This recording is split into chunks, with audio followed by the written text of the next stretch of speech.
final at McMahon. Let's go to Chris Cuthbert and Glenn Suter. Thank you, Rod. One Alberta team goes home. The other heads to Ottawa for the 105th Grey Cup game against the Toronto Argonauts. Ready for the Western Final, the 12-6 Eskimos against the 13-4-1 Stampeders on a balmy November day at McMahon. Both quarterbacks in this one understand the importance of ball security in the playoffs. MOP finalist Mike Riley has the best TD to interception ratio in the playoffs in CFL history. Also at the controls of the #1 offense. Bo Levi Mitchell, third in the TD to interception ratio.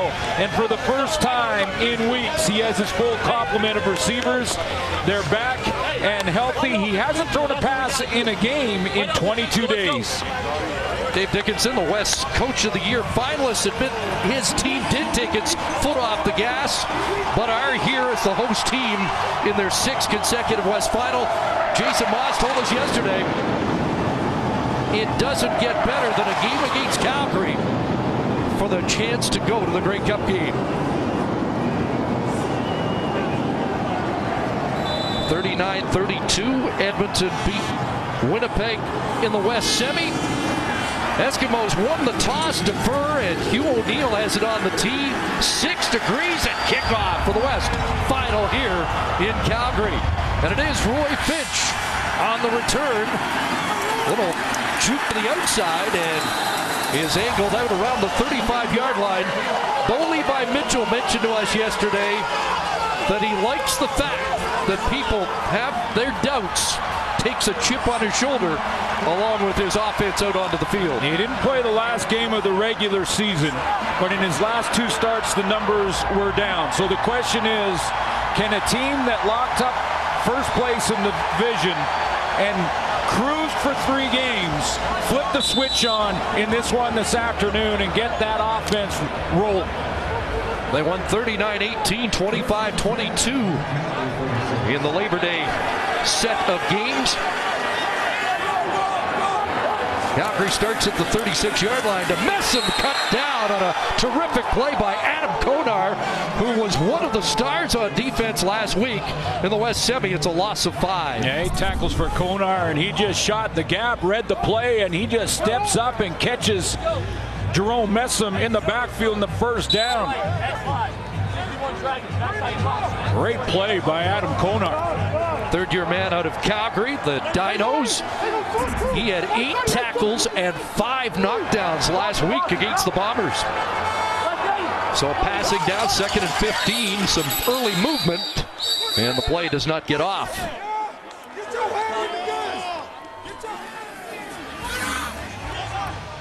Procedure, Calgary, number 60.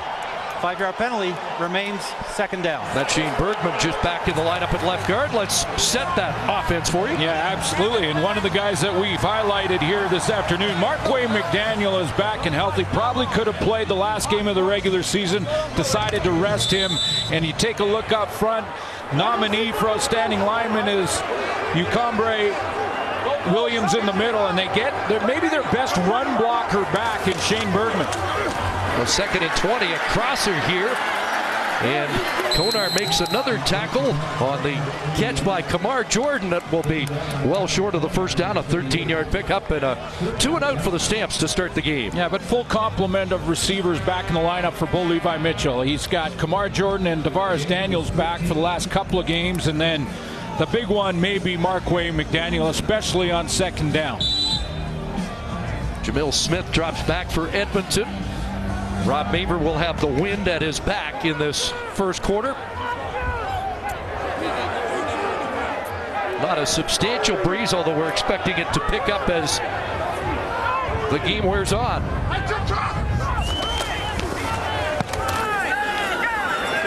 Angling this outside the numbers. Smith at his 31-yard line, and he found a little room taken into the Calgary bench at the 42-yard line. So good field position for Mike Riley's first possession after a 41-yard punt last week. 23 of 33, 334 in a sparkling performance against Winnipeg. Yeah, his last 2 playoff games has not thrown an interception. He understands the balance between pushing the ball and protecting it.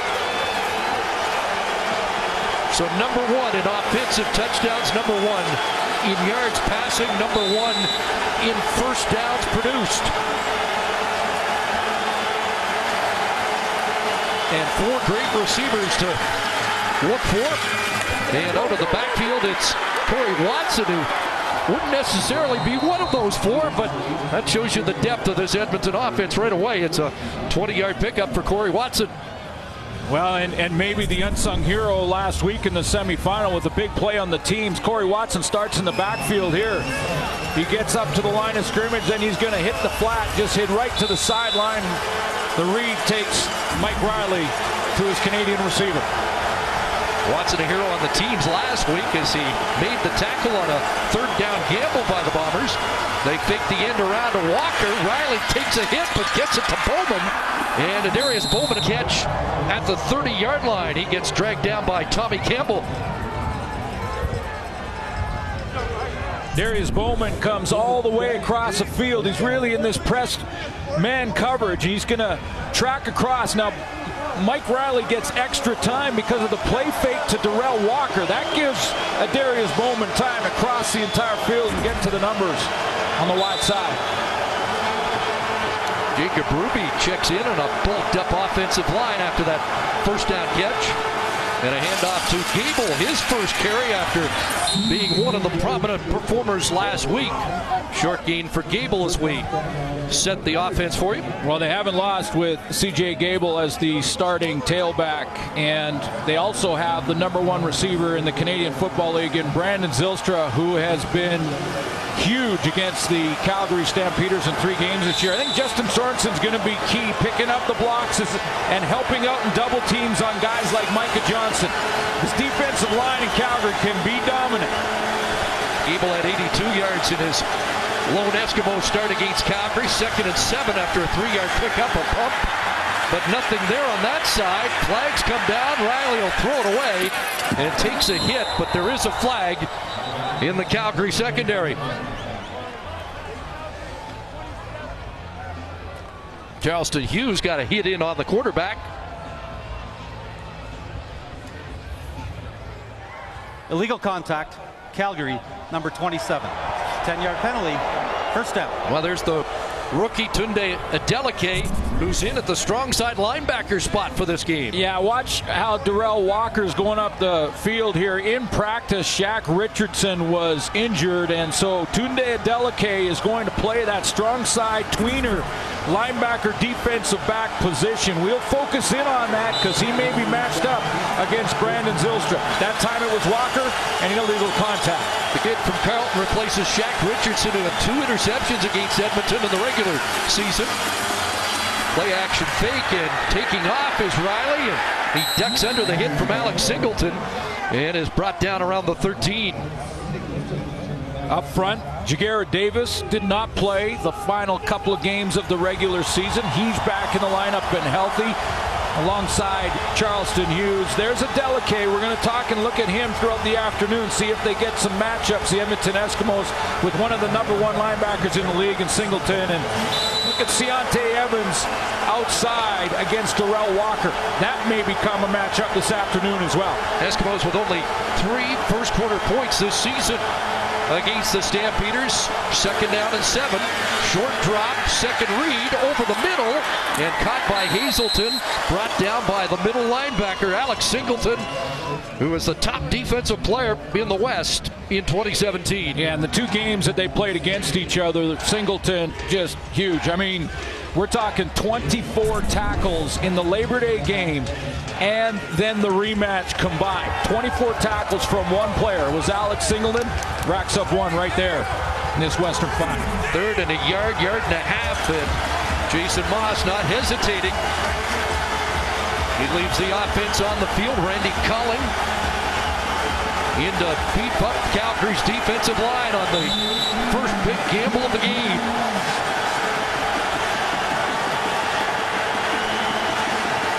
Gable the handoff, kicks it right side. C.J. Gable, touchdown. Oh, he's been a difference maker. Looked like he was caught for a loss in the backfield. But great backs make things happen when the blocking schemes break down. And look at the jump cut by C.J. Gable to bounce it outside and not only get the first, but get the first touchdown of this final. It was 3rd and 1.5 yards. He gets 8 and a touchdown, and the Eskimos rolling early as they did a week ago, scoring on their first possession.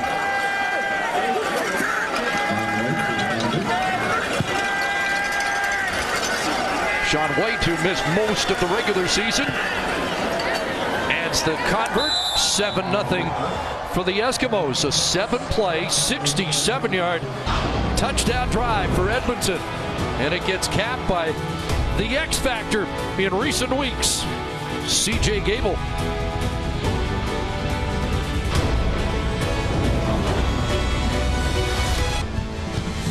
The CFL playoffs on TSN are brought to you by Shaw.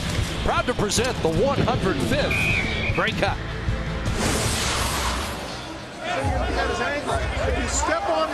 So C.J. Gable makes an impact early. Over 100 yards rushing in the semifinal a week ago against Winnipeg. In fact, in that game, 144 yards from scrimmage, 107 on the ground. Gets a big block from Calvin McCarty, the tight end on the play. O'Neill punches the kickoff downfield, and the dangerous Roy Finch cuts back and is tossed down by Aaron Grimes on the special teams tackle. Mike Riley celebrates that opening drive. Edmonton touchdown. Calgary football when we come back. Day when the province shut down to watch, and they're watching at the Central Social Hall on Jasper in Edmonton and celebrating that touchdown run for C.J. Gable. Great jump cut for Gable to get him outside, but boy, did he get help from his tight end, 11-year veteran Calvin McCarty. Stamp's second possession starts at the 31. Roy Finch is in the backfield, and he'll dash ahead to the 35 and has 4. Let's go back to that touchdown, and I'll show you the block here by Calvin McCarty. He's going to start on Tunde Adeleke and make sure he gets the edge first, but he also, by driving his legs here, he pushes back Adeleke into the path of Alex Singleton, essentially blocking both linebackers and allowing C.J. Gable to get there. Calvin McCarty, and you know Gable, so hey, thanks for those blocks. Huge. Galvin, an 11-year veteran. Jason Moss couldn't say enough good things about his veteran fullback yesterday. 2nd and 6, and they'll screen it, and Cote couldn't reach it. He got separated from making the catch. Adam Konar's come to play here in the West Final. Jason Moss told us yesterday that Adam Konar has such great instinct and football IQ. The guys love him in the locker room. If you look up linebacker in the dictionary, he's one of those guys. He's one of the pitchers you'll see. He's a young guy. He's still got a lot of career ahead of him. But, man, Jason Moss thinks he's got a great football IQ. He was right there. Said he is a little bit crazy, which confirms he's a linebacker. Exactly. Back-to-back 2-and-outs for Calgary. Maber to punt. Jamil Smith the waits. Had a good return game a few weeks ago against Calgary, and this time contained to around the 35-yard line, 42-yard punt. Mike Riley right back to work with an early lead in Calgary. Late season acquisition by any team. Had a touchdown last week, a touchdown early in this game. With more on C.J. Gable. On the sidelines is Sarah Orleski. Of course, Jason Moss said that anytime C.J. Gable touches the ball, aside from his very first carries in Eskimo, in which he fumbled, something good happens. He used last week's touchdown, where he seemed to carry half of the Bombers' defense and a few of his own teammates into the end zone, as the perfect example that encompasses what he is all about, and also what the entire offense is about, imposing their will on others. As for Gable, he said that he's been enjoying this fresh start. He knew that he still had football left in him, even if people were doubting it. He just needed to get the ball, and the Eskimos have given it to him. In 9 games with the Ticats this season, he carried it 74 times. In just 5 games for the Eskimos, 88 times. With 3 of the 5 games, he's gone over 100 yards. Yes, a 92-yard average per game for Gable on the ground. They fake it to him here. Sliding out is Darrell Walker trying to cut back, and he is tossed down by Adeleke at the 41. Big second half in the West semifinal. 2 for Gable running the ball and helped grind the clock. But C.J. Gable does more than just run the ball. He's also one of the best in the game at picking up blitzes and block. Look at the chip block to the right. Getting Mike Riley some time to throw that touchdown throw to Darius Bowman. But he's not done there. He can pick up the blitz. Read it. Saw safety coming in Loeffler. He takes that blitz in the semifinal. And he also stepped in and took a middle linebacker blitz too. Great pass pro running back. 2nd and 4. Riley on a roll. Thought about taking off. Now shoots wide open. Downfield. It's going to be an easy touchdown for Darrell Walker. 69-yard touchdown strike and a stunning start for the Eskimos here in Calgary. Joshua Bell, the safety, before the snap, looked like he was trying to get people lined up properly here. Joshua Bell is in the middle, and he just got Adeleke lined up in the right spot. Mike Riley gets outside, and a wide open Darrell Walker walks in. 69-yard throw and catch by the Edmonton Eskimos, and a bust in the back end, and that's an experienced secondary back there with Joshua Bell, Brandon Smith, Campbell, Wall, and Evans. They had a couple of those wide open uncovered receivers last week, but as you mentioned, Zeus, you don't see that often. A bust of that magnitude in the Calgary secondary. It's a shocking start, 9 minutes in, and back-to-back touchdown marches for the Eskimos.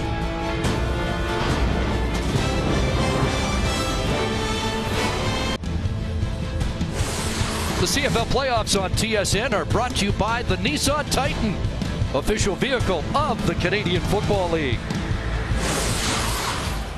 Well, there's basically 2 concepts, man concept, zone concept.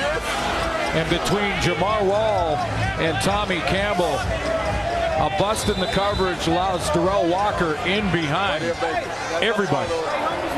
2 touchdowns in 8 games in his return to the Eskimos at midseason. And a big 69-yard play to give the Eskimos a 2-score advantage. Tunde Adeleke, the rookie out of Carleton, fumbles the football and looks like he got back on it.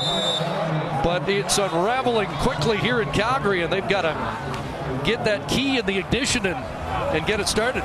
Yeah, 0 traction. Let's show you the mix-up between Wall and Campbell. Wall and Campbell are at the top of your screen right here. And it looks to me like with this change motion, with Darrell Walker coming across on that crossing post route, that either Tommy Campbell thought it was zone and they were playing a man concept, or Jamar Wall jumped out of his zone and left the receiver wide open in behind coverage. I mean, that's a bust in the back end between Campbell and Wall. So a little urgency to this offense now that starts at the 24. Mitchell looking to throw, dumps it off underneath, and a catch for Cote, the fullback, in his 12th Canadian Football League playoff game. Well, we talk a lot about the interior of the Eskimo defensive line, but maybe the key in this one this afternoon will be those ends, whether they're run stopping or getting after Bull Levi Mitchell. Ladler's their playmaker in the linebacking core, although we've seen a couple from Konar already. And different safety, Koshi Mwamba. 2nd and 1, and the sweep to Jordan, who gets upended at the end of the play by the safety, Koshi Mwamba, but a big run for Kamar Jordan for the initial Calgary first down.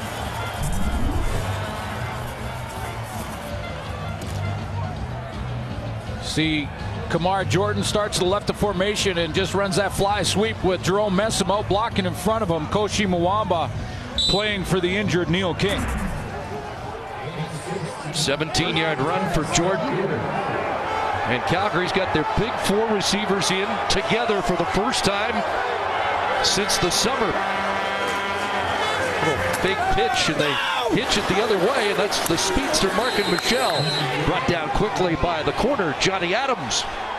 Yeah, so that rest versus rust debate, that discussion that always happens, and Dave Dickinson had some concerns coming in. The team was not playing the way they expected to play, not playing the way they did in the 11-game win streak over the last 3. Now they had clinched first place, so the question was, will there be rust? Can they flip the switch? It's taken a couple of series. The question, are they settling in now offensively? A couple first downs here. Had 4 days off, practice for 3, and another 3 days off before resuming their regular regimen. 2nd and 6, Mitchell underneath, and it's incomplete as Corey Jones, the middle linebacker, closed quickly on the intended target, Jerome Messam. And sometimes for a quarterback and Mitchell, that's a check down when he's getting pressure, Messam out of the backfield, and Jones just closes quickly. But this one looked a little bit like Messam was maybe even the primary, trying to almost get him to screen it. Nice read by Corey Jones. No blockers in front of him to cut Jones off, and he's there to make the play. So Maver back in for his 3rd punt of this opening quarter. I think it's fair to say a little rust for the Calgary Stampeders. They're in that lull still, taking nothing away from a great Edmonton start here. A lot of chatter in that huddle. Did they not have the right complement of players? And Time count violation. Calgary, number 6. 5-yard penalty, remains 3rd down. going to take a time count.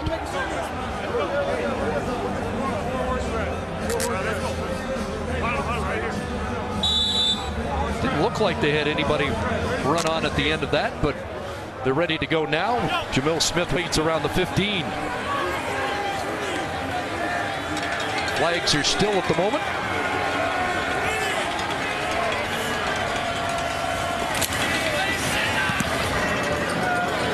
Rob Maver's punt, fielded at the 21, 40-yard punt, and that ball came loose. There is a flag, and on it's Dwayne Norman of Calgary, but it looked like no yards against the Stampeders. Yeah, that's the question. That flag came out right at that no yards area. Was there someone inside the 5-yard halo? Was it Milanovic Leiter in that area? No yards. Calgary, number 34. 15-yard penalty. 1st down, Edmonton. It was in a break for the Eskimos. Let's take a look. Ball coming down now. Any Calgary Stampeders inside? They got a couple right there. I'd say that's very close, around 4. But it's a 5-yard halo all the way around the returner. By the letter of the law, it is a no yards call, and a team that doesn't commit many penalties, 3rd in the league in that department.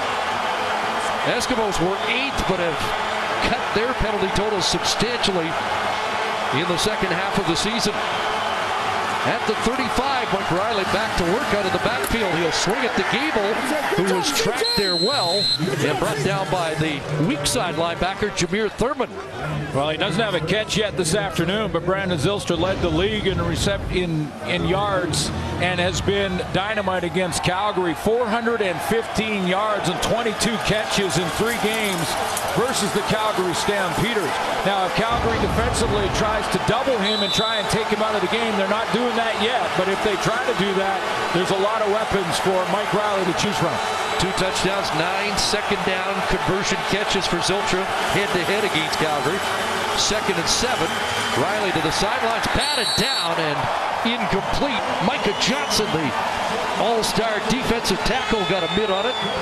And the Stamps defense gets the job done for the first time today. Well, that's a confidence builder. After the first 2 series being down 14-0, the best defense in the league was reeling a little bit. And watch, Micah Johnson steps outside on Colin Kelly. Doesn't get upfield, but is there to knock it down. Ball rattled off Colin Kelly, almost back in the hands of Micah Johnson.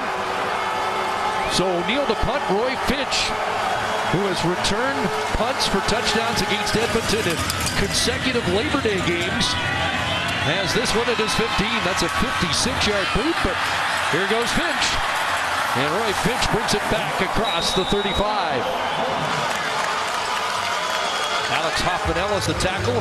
Good crowd here at McMahon. And we could see green and gold in that crowd as well on maybe the best day I can remember for Western Final. Just fantastic weather. Footing not an issue. We're in the plus category. It's supposed to get to -16 here in Calgary tomorrow. So we found the window in the weather. Beautiful afternoon here. And if you're scoring at home, the window is open. It wasn't 2 weeks ago in a -20 wind chill.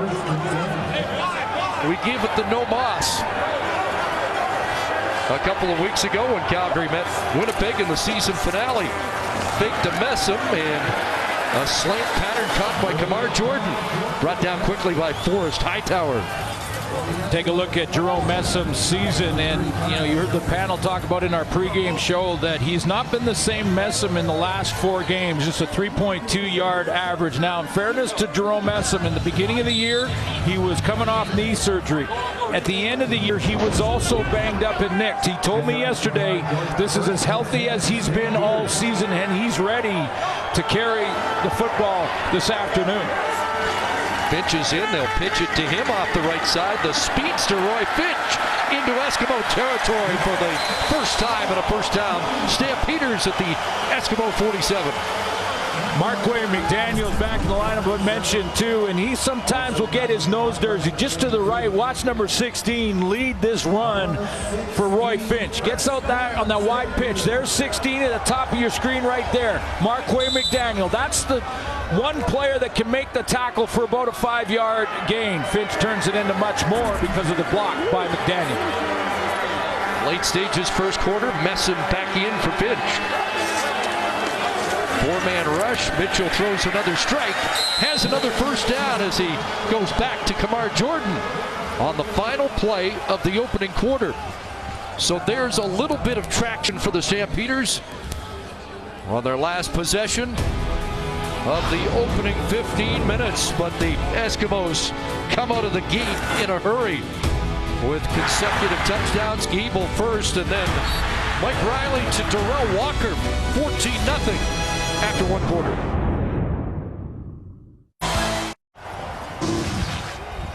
In dominating recent years against Edmonton, Calgary have been front runners, but not today. Great start by Edmonton, but there's no question Calgary facing a little rust after kind of putting it in cruise control for the last 3 weeks of the regular season. However, their #1 defense gave up 2 early touchdowns, got a stop in their last series. Bo Levi Mitchell in the first 2 offensive series of this game was 2-0. In the last series, he's got 3 first downs. So I think this Calgary Stampeders starting to settle in. It feels like it's already an important drive, though, just to keep in contact with the Eskimos. Yeah, a little bit of even a field goal here, even some points in plus territory, starting to settle in a little bit. Just 2nd and short here as we start the second quarter.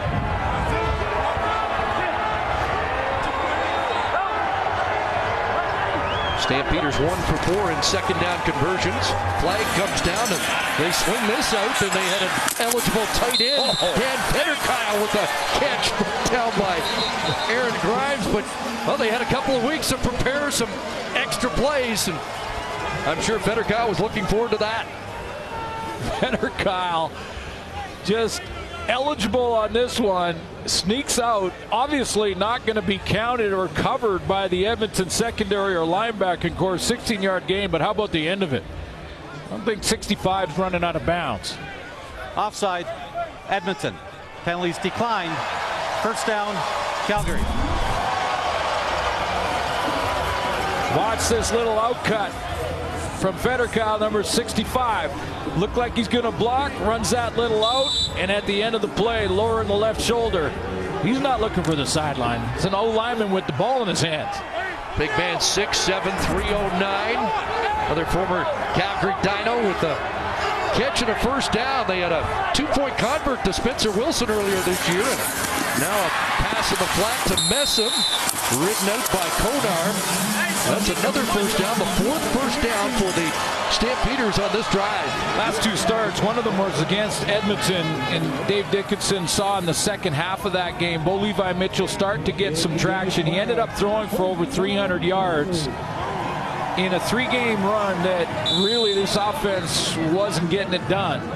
But there was a sign at the end of the late October game against Edmonton. I'm seeing it now. They're starting to settle in. And the 3:07 in that game, the bulk in that second half. First and goal. It's coming. Got it out of his hands quickly. Markway McDaniel, touchdown. That's why he's so important. Markway McDaniel read the blitz. When you can't block a ball, your quarterback needs the outlet. Markway McDaniel's going to be that outlet. Linebackers going on the blitz. Markway McDaniel goes right over the middle, right where they just vacated. And he's there for Bo Levi Mitchell. Second career playoff touchdown for the 9-year vet. And a guy that was missing in all 3 of the season-ending losses.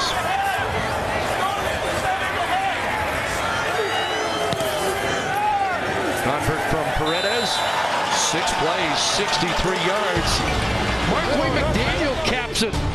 The Stampeders cut the Eskimo lead in half on that 10-yard McDaniel touchdown.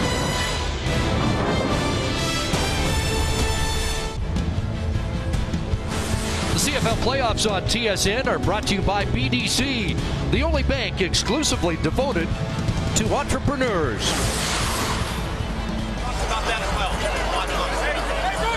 Back at McMahon, where the Calgary fans have something to cheer about as they get back in the game on that touchdown by McDaniel.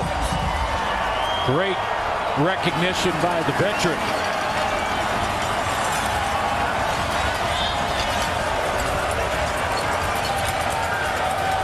Chris Edwards joins Jamil Smith deep. And Paredes kicks it to Smith, who goes back to his 2 to field that.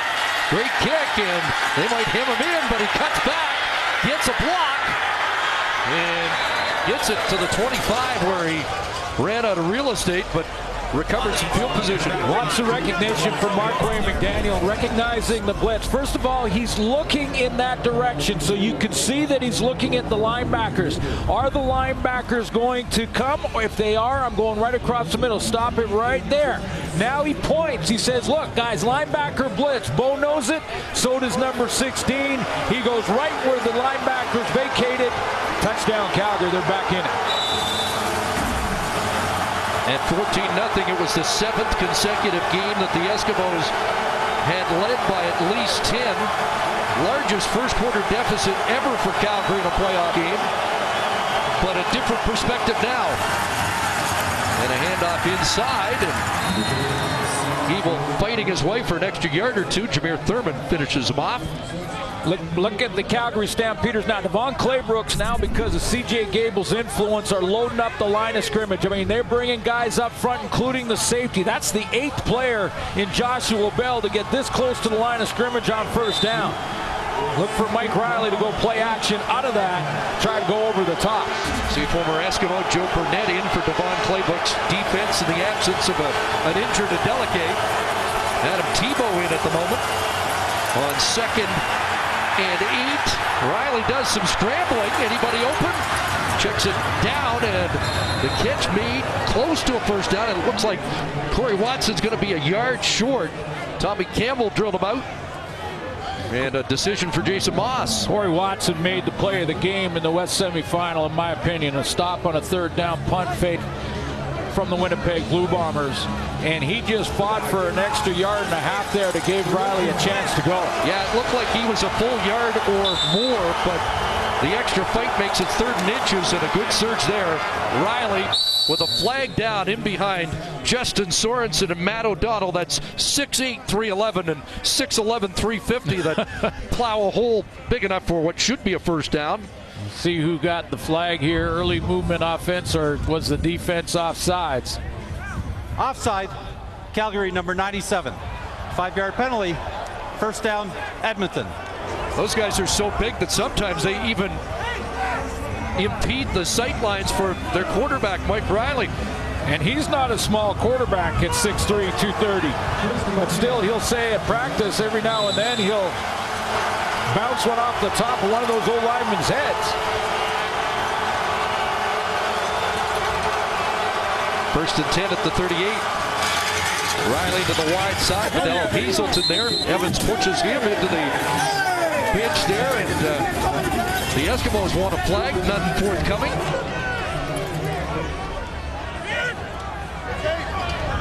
Evans out last for the season finale for the Stampeders. Rested after playing in the first 17, and all CFLer on the corner. And in July, they throw the flag for that. Not here in a playoff game. Second and 2. And Gable stuffed. Jagarrett Davis, Alex Singleton there. First two short yardages, Chris, for Jason Moss were kind of no-brainers to go ahead and go get it. One was inside a yard. The other was down inside of the red zone. But this one is more of a decision. Yeah, that was second and 2. He got maybe a half yard. It's third and at least a full yard. The offense stays out again. This might be beyond quarterback sneak territory. Yeah, I think so. Although they've got a good running quarterback there to do it. Well, they're going to sneak. Do they have it? Well, I don't know. As I said, I think it's beyond quarterback sneak territory. I don't know. It looked close, but I don't think from the initial push that he got there. Now he did reach. We'll see what the spot is. Stampeders defense thinks they've got it. Jason Moss is not convinced. His side got the first down. Hey guys, go get some room here. They're going to do some surveying, and now the chains come out. They're going to bring him out.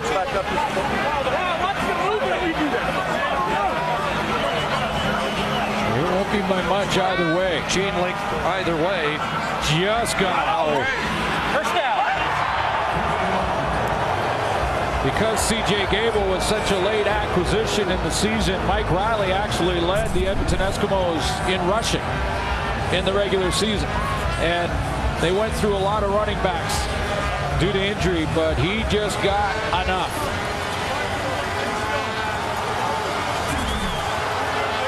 .390 rushing yards. 12 rushing touchdowns for Riley. And a clutch first down there. Fresh set of downs at the 48. Fake to Gable.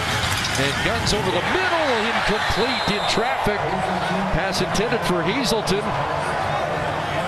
He had Singleton in the area. Yeah, Alex Singleton closes. Singleton told me yesterday that he's going to do a couple things. It's going to be a quick slant here. Go ahead, run it, guys. Quick slant inside. Looks Singleton open up number 49. He's actually spying a little bit on Mike Riley to see if he's going to run with the football, and then he drops underneath in the middle of those underneath crossing routes, and he got there in a hurry that time.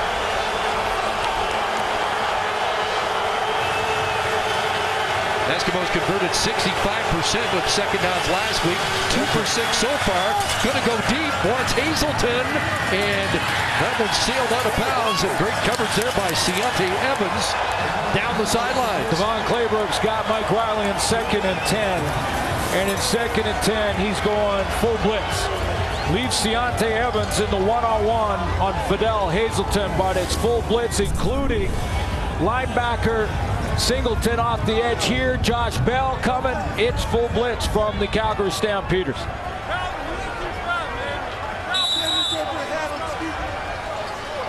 And here 20 minutes into the game, the Eskimos have yet to target the leading receiver in the league, Brandon Zylstra. So O'Neal, a line drive kick. Wind is really swirling here, a 48-yarder, and Finch with a return. He gets drilled down just beyond the 30 by James Tuck. Markway McDaniel, the touchdown for Calgary. Sarah Orleski will have more on the veteran receiver of the Stamps when we return.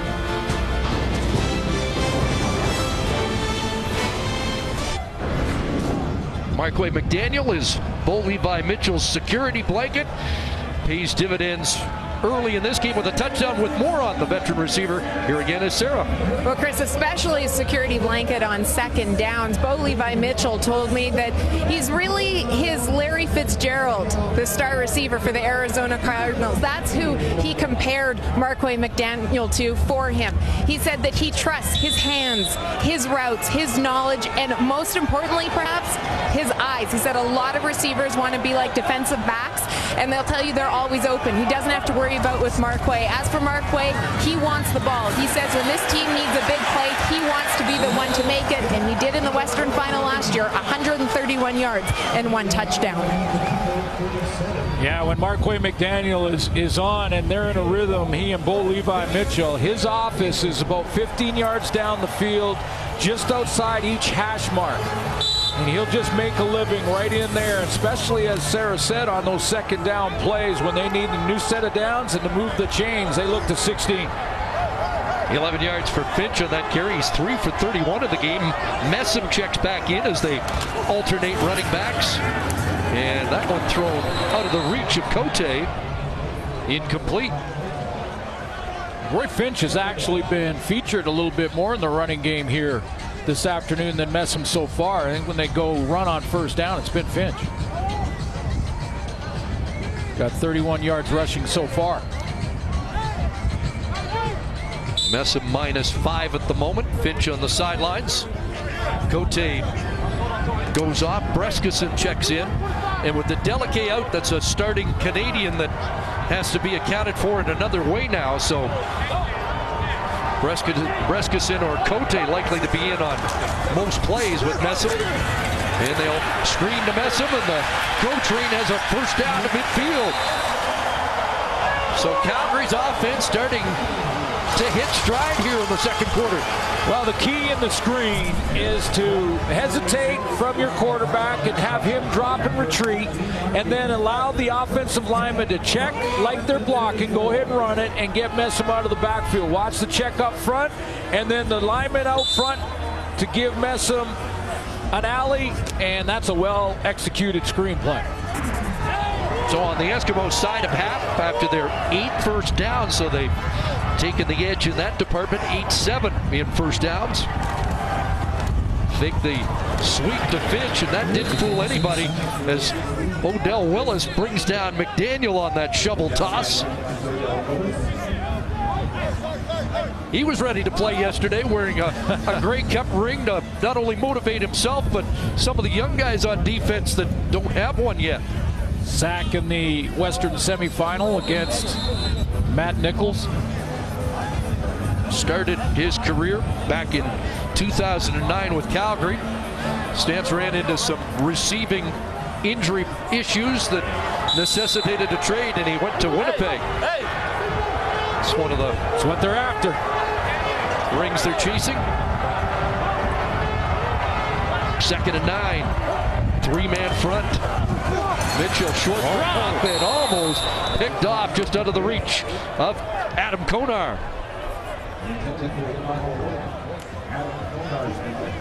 So the green and gold get a stop, and Rob Maver comes on. Marca and Michelle was the intended target to the right of the formation, and Konar is going to just drop underneath this number 38. I thought Michelle was either supposed to go out like this, and he went in, and that's where communication issue.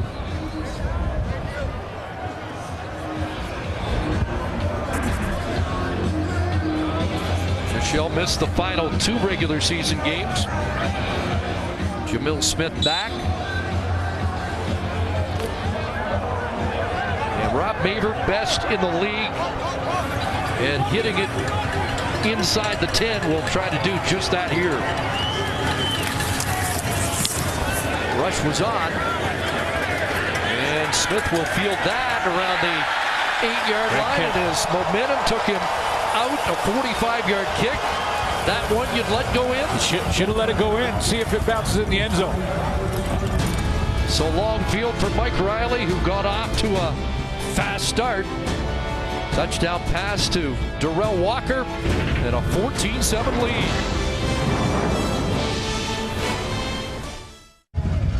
Join us at the half for the GMC Professional Grade Playbook. Today, Henry Burris on matching your opponent's playoff intensity, which never is an issue when it's the Battle of Alberta. You got that right. Worst field position start for the Eskimos. 135 first quarter yards for Edmonton's offense. Only 19 so far in a half of the second quarter.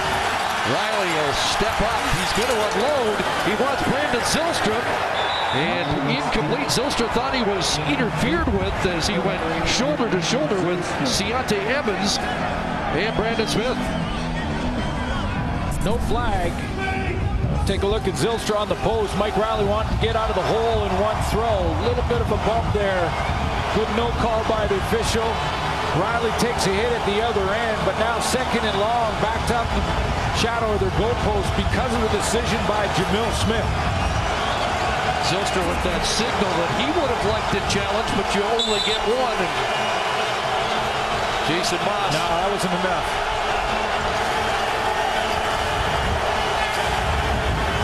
McMahon calling for a defensive stop here on 2nd and 10.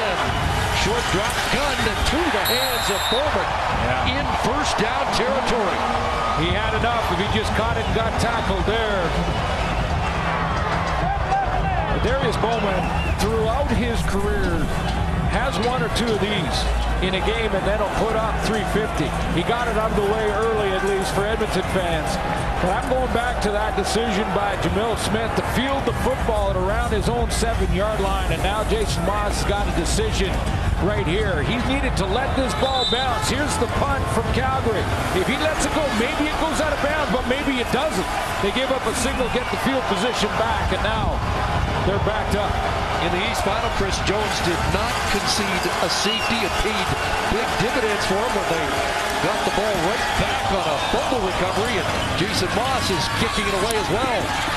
56-yard punt. Finch contained, although a flag comes down on the tackle at the 52 of Calgary, and if it's against the Eskimos, it's going to bring it into Edmonton territory.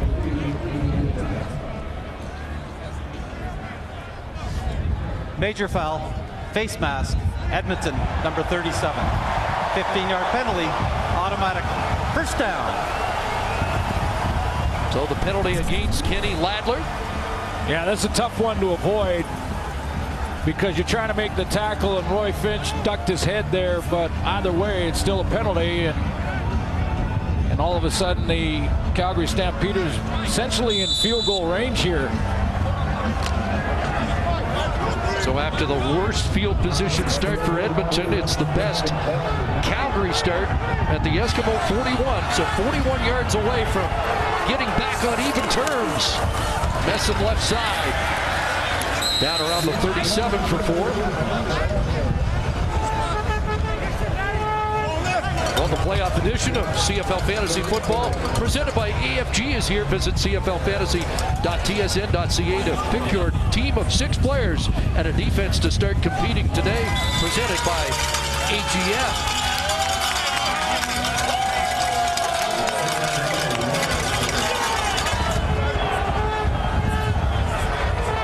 So 2nd and 7 at the 38.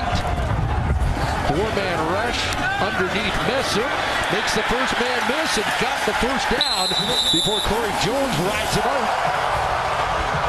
But Messam's been more effective in this first half receiving than rushing. That's his 3rd catch. Boy, was Jerome Messam motivated yesterday when I talked to him. He's heard the critics and he's heard people say that the back half of the season wasn't his best. Fake to Messam, swing it to McDaniel.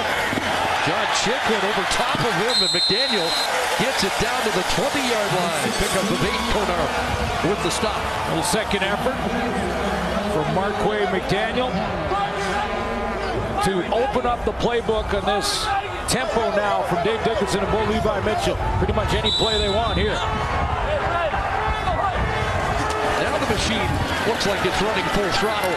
Messam's got a 3rd down, and he's dropped around the 12-yard line. It's another Stampeder first down. Last 4 games, we mentioned 3.2-yard average. Missed 1 game due to injury, but has been playing hurt. really had footing issues in that final regular season game on an icy field here that seemed to bother him more than anybody else. That's not an issue today. He got jump in his step, and he's starting to get some traction. Traction shouldn't be an issue for a guy at 254. Here's that fly sweep. The speedster Markin Michel. Touchdown!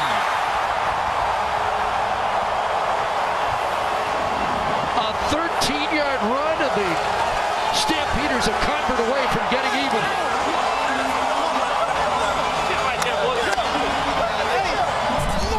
Calgary Stampeders are back. Here comes the fly sweep. Markin Michel around the edge, and he has to lose yards because Odell Willis was so far up the field, but then makes some sweet moves in the open field to get to pay dirt. Top rookie in the West.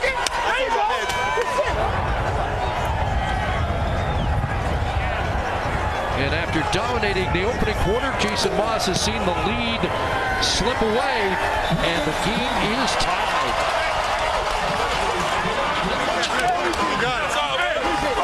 5 plays, 41 yards. The touchdown march after that face mask penalty on the punt.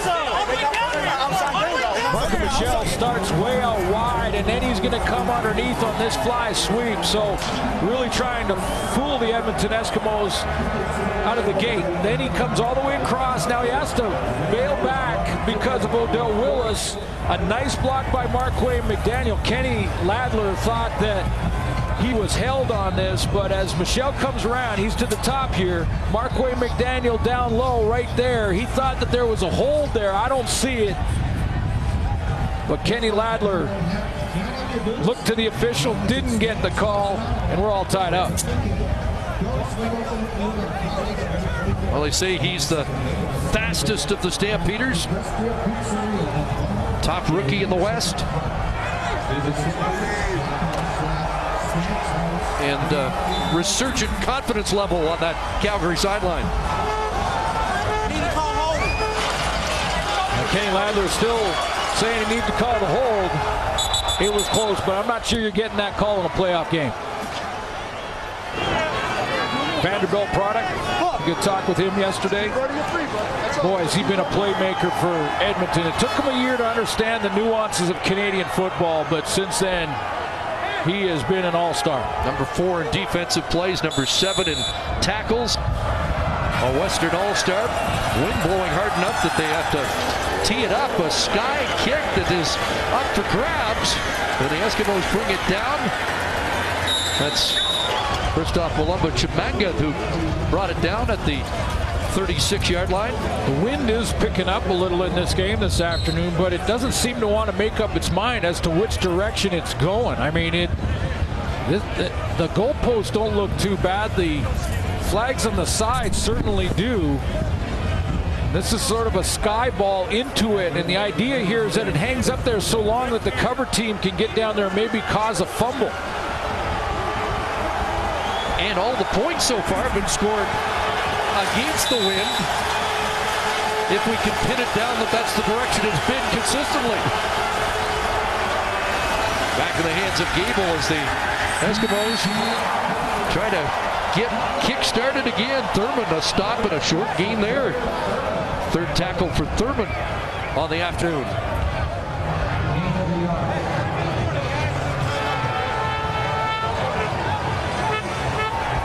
Gable 5 carries, 15 yards. He's been contained so far. Remember, though, in that semi against Winnipeg, he slow first half as far as run yards go, but in that second half, took off. Well, they just called the 3-minute warning.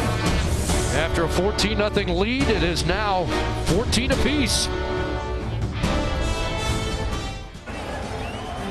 Reminder coming up at halftime, James Duthie, Henry Burris, Rod Smith, along with Matt Dunnigan, Jock Climbey, Milt Stiegel.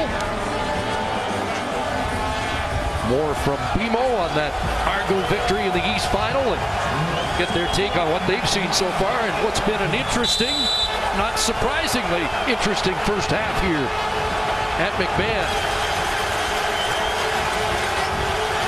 2nd and 9. Riley takes a look downfield. Rush coming in. He'll take off with it. Mike Riley followed the block but gets cut down across the 40-yard line. Calling and Thurman combined. At halftime, Chris, that was 2nd and long, so Edmonton's going to have to punt. But I think Jason Moss, Carson Welch, and Mike Riley will discuss a possible matchup. Joe Burnett is now playing for Tunde Adeleke. It doesn't sound like Sarah mentioned from the sideline that Adeleke is doubtful to return in the second half. Now, Joe Burnett hasn't played over the last couple of weeks. Shaq Richardson was the starter there. So I wonder if in the halftime break, Edmonton offensively doesn't talk about maybe trying to go after that matchup in the second half. 3 2-and-outs in the last 4 Edmonton possessions. A line drive boot away from Finch and a good Eskimo bounce, and Finch contained inside the 15 after a 58-yard punt.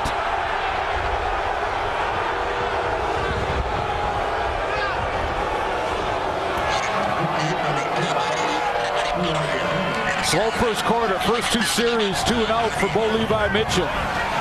But since then, he's found that traction. 12 of 16, 116 yards, has a touchdown throw to Marquay McDaniel.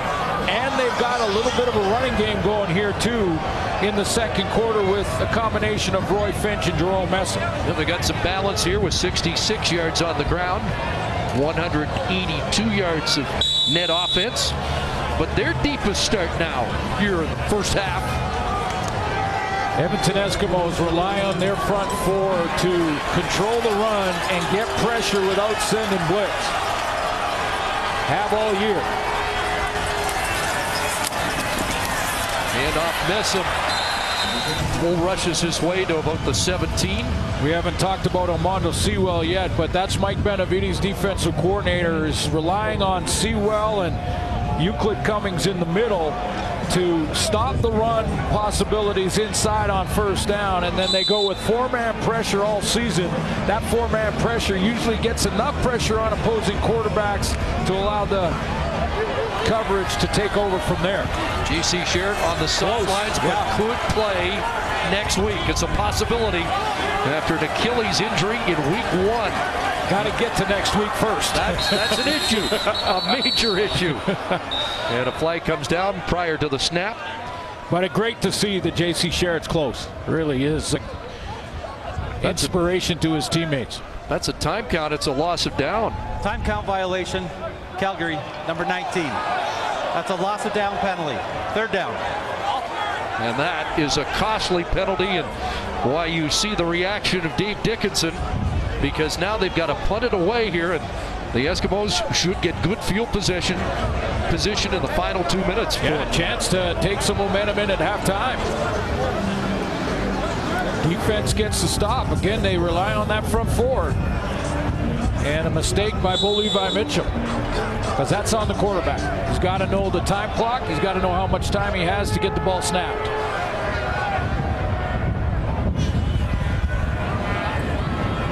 Jamil Smith, the weights around the Edmonton 47.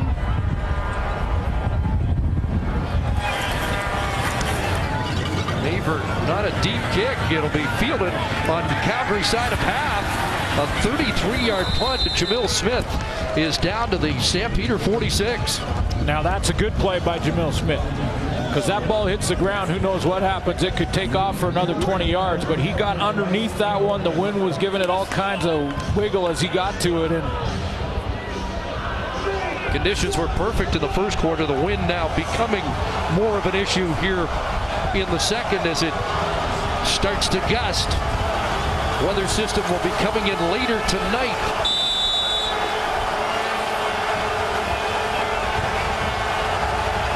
But different conditions than we started on the opening kickoff. Mike Riley throwing complete, and that's Darrell Walker with a catch as he came back for the football in front of Ciante Evans for his 3rd catch. 2 things had to happen there. One is Darrell Walker had to take that extra step back to the ball. That extra step coming back, crucial, because he had pretty tight coverage from Ciante Evans. And then Mike Riley put it right on him. 11-yard gain for Walker. Still no catches or a target for that matter for Zylstra. No, one target for Zylstra. And on a roll, here's Riley. And he has to throw that away. But Darius Bowman was in a battle with Tommy Campbell downfield. Once again, when the execution isn't quite right, the chances of success on the play drop dramatically. And this isn't a big difference, but just this cross action wasn't quite right in front of Riley. And it just throws the timing off. Darrell Walker's kind of run around it, and the play action fake wasn't smooth. Pressure in the face of Riley. It just, execution on offense. Eskimos #1 on second down conversions this year. 65% last week, just 2 for 9 so far. Riley to the sidelines, and Bowman drops that. Would have been short of the first down. A couple of drops for Darius Bowman, who had been heating up in recent weeks. Mike Riley had a couple of drops in the second quarter in the semifinal versus Winnipeg, and actually went and said, hey, I had a discussion with my receivers. And I don't be surprised at all if he goes in at halftime. There have only been a couple here in the first half, but an important couple. Everyone's important in the playoff game. They had 5 last week in the first half when the quarterback addressed the issue. Sean White on to attempt a 42-yarder. See how the wind affects this. Well, look at that turn at the end. Wow. And it will go for 1, and that's a pretty good indicator that the wind is going to be a factor the rest of the way. He hit that dead straight, and then it took a left turn. Well, he did, and the wind affected it late in the process. I mean, it looked like it was heading right down the middle until right there, and then the wind kicks it outside the goalpost wide left. I mean, what I'm saying is hard for Sean White to play the wind if it's going to affect the kick that late in the process. So it breaks the tie. Stampeders get one last possession, 66 seconds remaining, first half, and the ball at their 35. 4-man rush inside for Jordan, who makes the catch and is tagged down there by Johnny Adams at the 43. It's an 8-yard gain. 4th catch for Kamar Jordan. We may have to batten down the hatches at halftime.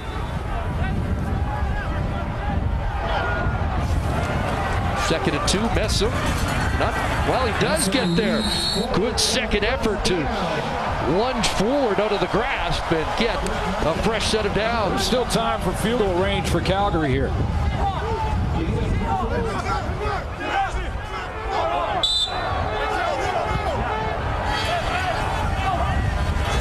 First down, 45-yard line. Mitchell incomplete. Intended for Michelle in front of Arjun Colhoun. Going with Roy Finch in the substitution, bringing in Anthony Parker and Roy Finch, and that's to help with the Canadian ratio. Mark and Michelle has to come out. If Messam comes out, Michelle comes out with them. They go Canadian receiver with Anthony Parker and then Roy Finch, the import tailback. Well, roster juggling by Dave Dickinson in game. After 3 early 2-and-outs, they're 6 for 10 on second down conversions. They'll swing it to Finch, trying to get outside, and he does. First down, and scampers into Eskimo territory. Out of bounds at the Edmonton 50. Kenny Ladler is getting upset with the blocking of Marquay McDaniel. We've seen it and showed you a couple of times, and Marquay McDaniel and Kenny Ladler have been locked up a couple of times down the field. Ladler's starting to show a little bit of his frustration, but that's the veteran chipping in, whether it be a run play or a throw to one of his fellow receivers.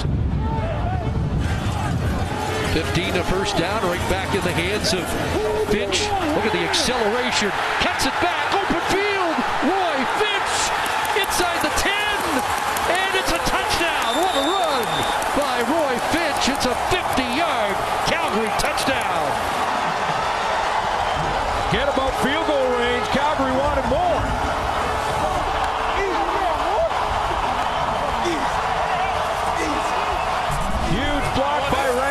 Richards is going to get things started, but watch the running ability and the vision from Roy Finch. Cut back to the middle of the field and gets against the flow and all the pursuit angles of the Edmonton Eskimos. Then it's just pure speed to outrun the angles. Let's go, baby! Yeah! Good shit, boy! Well, he's been a thorn in the side of the Eskimos in the last couple of years with punt returns. Ladler again having words with the official. But a 50-yard run on a pitch to Roy Finch, and Almondo Sewell shaken up on the play, and that would be a big loss for the Eskimos if he can't continue. 5 plays, 75 yards, and a final minute touchdown here in the first half.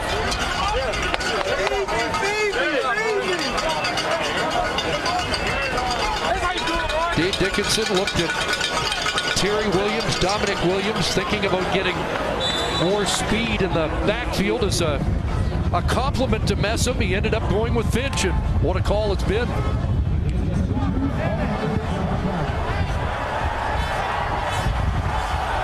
And now going for 2 for a 7-point lead. And Messam walks it in, 22-15. And a little giddy up in the second half, or second quarter for Calgary. First lead of the game for the Stampeders. The second quarter has been all about the blocking. Watch Randy Richards get out here on Aaron Grimes. Now Grimes does what he has to do, which is turn the play back inside. But 59 gets out there. Grimes takes the hit to turn the play and Roy Finch back inside right here. But Breskison has made his block on Adam Konar. So the blocking downfield by the Calgary receivers in Markway McDaniel, Juwan Breskison, the pull from Randy Richards there. The blocking downfield in the secondary and in the linebacking core has been the key to success offensively for Calgary in this second quarter. Number 5 in all-purpose yards during the year, the special teams nominee from the West gets to the end zone after a 50-yard run. And let's take a look at the big boys up front, just opening up an alley for Jerome Messam. The only guy that had a shot at Messam was Breskison, pulling and almost getting in the way, but they've dug in, and look at the advantage Calgary in the second quarter. Jamil Smith driven back into the corner, and he won't get past the 15-yard line. Tackle on the play by James Bonners. 16 seconds to go. Edmonton likely just will run out the clock and regroup after a first quarter of dominance has unraveled here in the second quarter.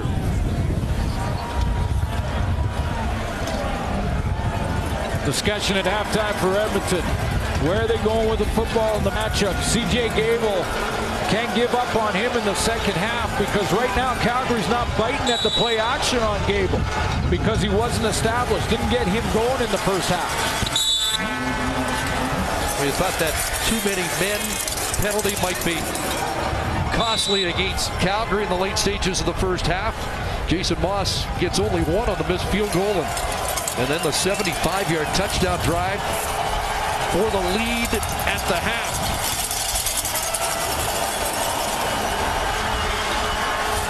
And the Stampeders have a little swagger back.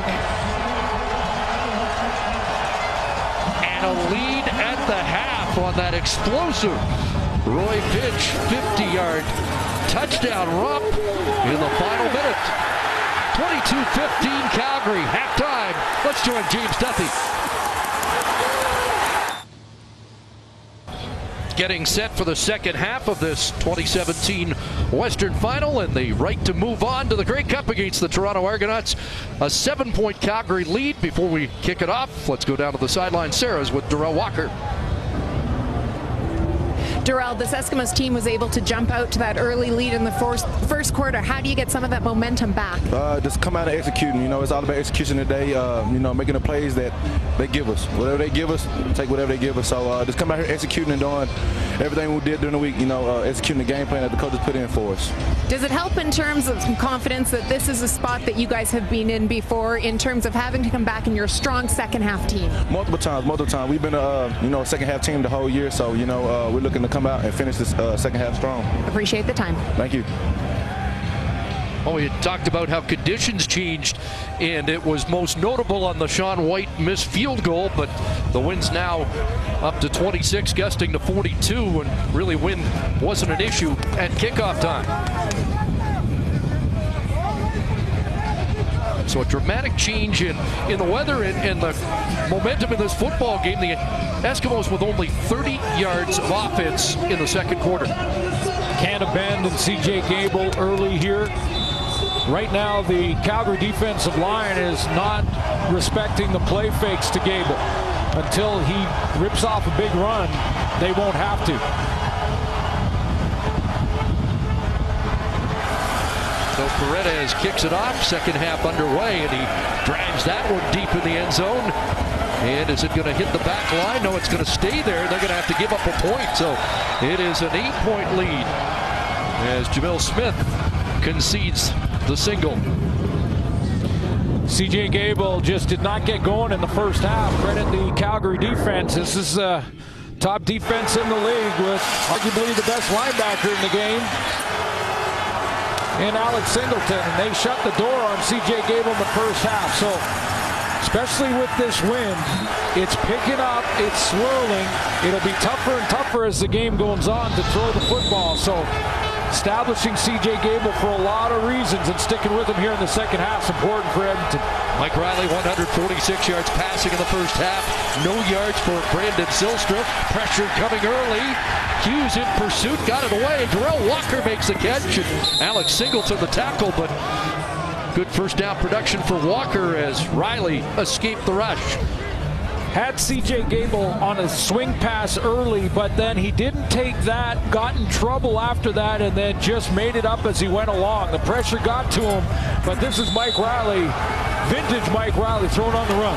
Got 9 and sneaks for a yard and has a first down for the Eskimos. Eskimos' 9th first down of the game. Good concentration at the end of that throw to get in that second and short situation. These receivers here this afternoon with the wind picking up have to maintain focus all the way till the ball is in their hands and they've secured it.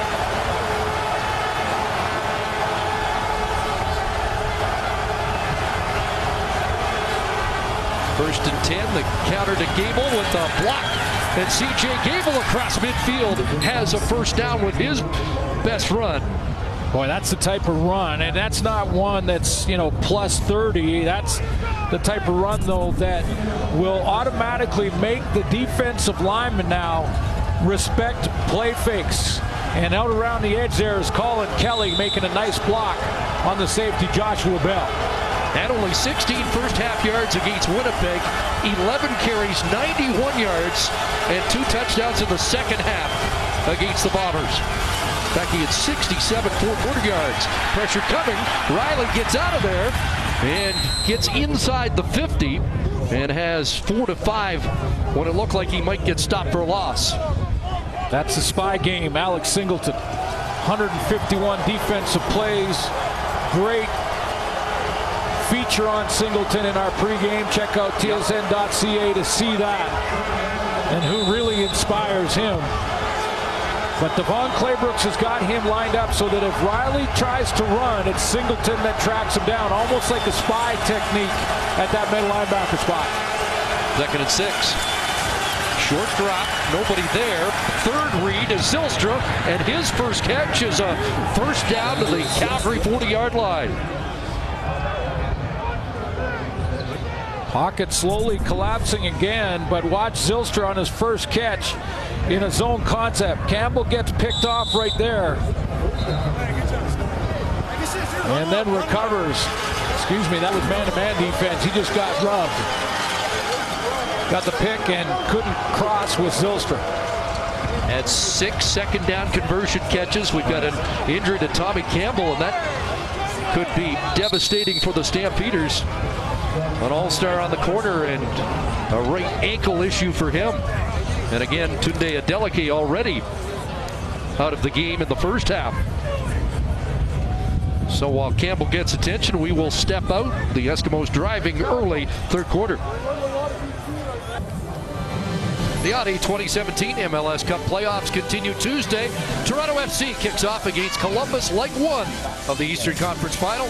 Coverage begins at 7:30 Eastern, 4:30 Pacific across the TSN network. This might be a way that Jason Moss and Carson Welch gets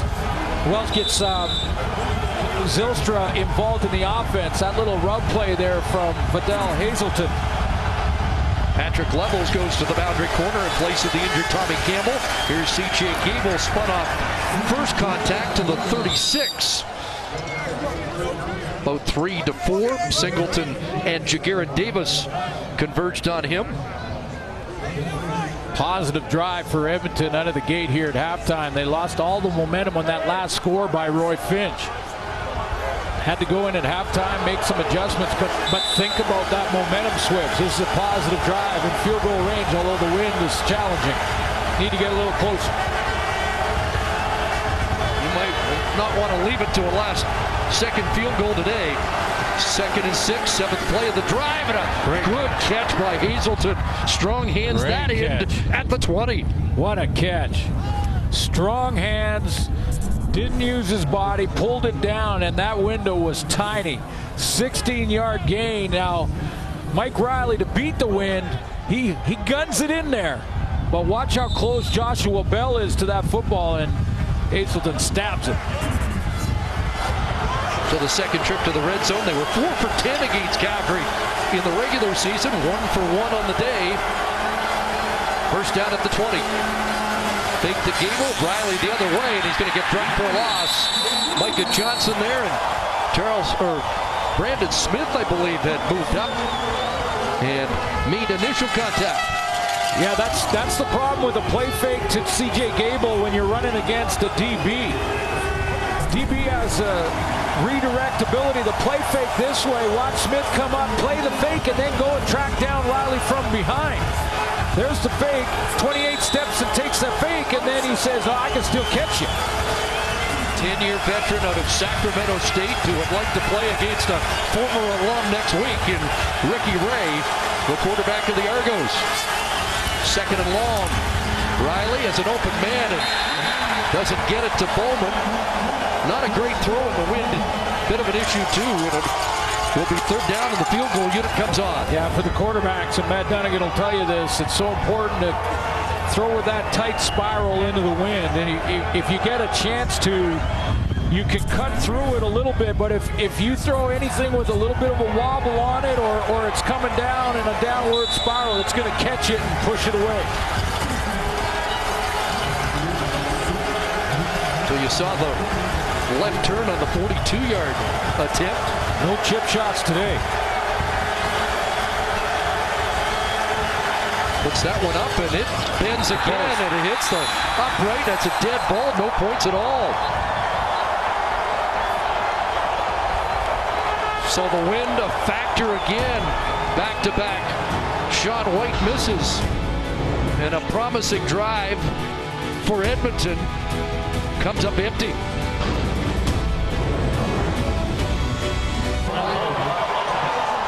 Marquay McDaniel at halftime with Sarah talked about the turnaround in the second quarter and everyone doing their job. And I think blocking downfield has been key. Marquay at the top of your screen on the fly sweep to Marquay Michelle. Marquay McDaniel on this key first down on a touchdown drive on the block on Ladler. And then that rubs off onto the young kids, and Juwan Breskeson says, okay, blocking downfield for your running backs or your receivers key. That was the Roy Finch touchdown. Calgary starts at the 25 after the dead ball off the upright.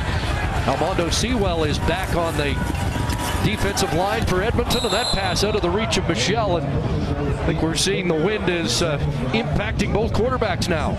Roy Finch is not a secret, but has been the secret weapon here in this one. We talked about Messam. We talked about the receivers coming back and Bo Levi Mitchell, and that we may see a little bit of Roy Finch in the running game. Well, he's got 81 yards. Plus, when you look at all-purpose in the return game, he's racking them up today. More yards for Finch in the first half, all-purpose, than the Eskimos had on offense. 2nd and 10. Chris Edwards, an extra DB in the green and gold secondary. A pump from Mitchell, and he'll dump it down for Messam. Konar, first contact. Messam trying to crawl an extra yard, and he's going to be a yard short of the first down. Got a decent spot here, and enough for Dave Dickinson to consider a 3rd down gamble.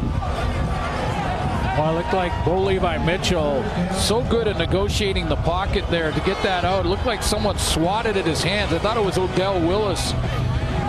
Just kept his eyes downfield, saw Messam, and giving themselves a chance to move the chains here. Well, usually Andrew Buckley comes in short yardage, but it is Mitchell under center. And he hands it off to Messam, who's got the first down and an extra 4 yards.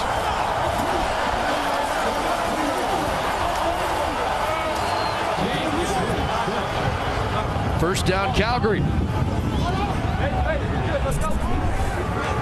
Getting a push up front. O-line starting to get that push. You can see they fold Odell Willis. Willis tried to gave up his body to try and create a pile, but Messam bounced outside that pile. Huge disparity in rushing yards. Big advantage Calgary so far. 1st and 10 to the wide side of the field. Incomplete. Tavares Daniels, the intended target, still looking for his first catch of the day. The wide throws are difficult, but this wind gusting and swirling is affecting those wide throws. That's a long 45-yard throw to the outside, and you have to be precise on it. On an outcut, if you're behind, it can go the other way in a hurry. So for both quarterbacks, they're trying to struggle with that challenge to handle this wind.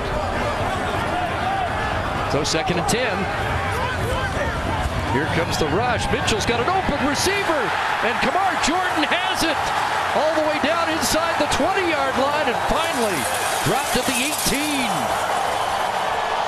You know, it's one thing to disguise a blitz, but it's another to hold that disguise too long. Corey Jones here is going to go on the blitz, and Konar's going to come outside, but it takes too long. They hesitate a little bit too long with it. Corey Jones does, and now Bo Levi Mitchell has a chance to go down the seam on Aaron Grimes, a 51-yard throw and catch. So the second explosion play for the Stampeders, a 50-yard run by Finch in the first half. Now Jordan for 51, and they're back in the red zone.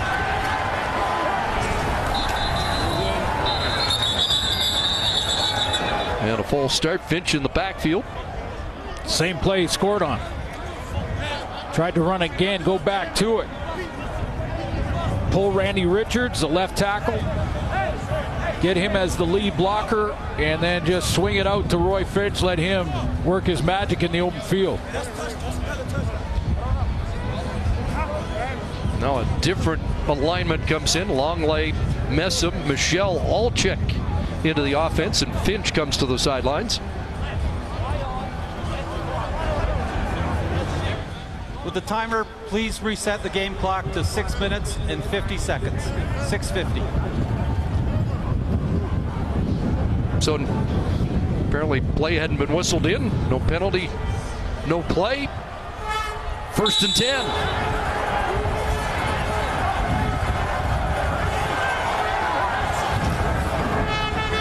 Fake to Messam, and they tried to swing to Longley. John Chick was in the throwing lane, and they could force Mitchell to throw it wide and incomplete. Yeah, Chick was in the lane. You're right, Chris, and as was Aaron Grimes. I think he came up as well. There's Chick, and he's going to get up the field a little bit and get in that throwing lane. Aaron Grimes reads it quickly, too, and he's there making this a very dangerous throw. Forrest Hightower in the area as well. 5 sacks on the season for John Chick. Had one in the semifinal as well. He's been quiet here this afternoon. Stamps have converted 57% of second downs. Free play. Mitchell taking a shot and not incomplete. Closest man to it was Grimes, but it looked like Sewell was offside. Here is the marker.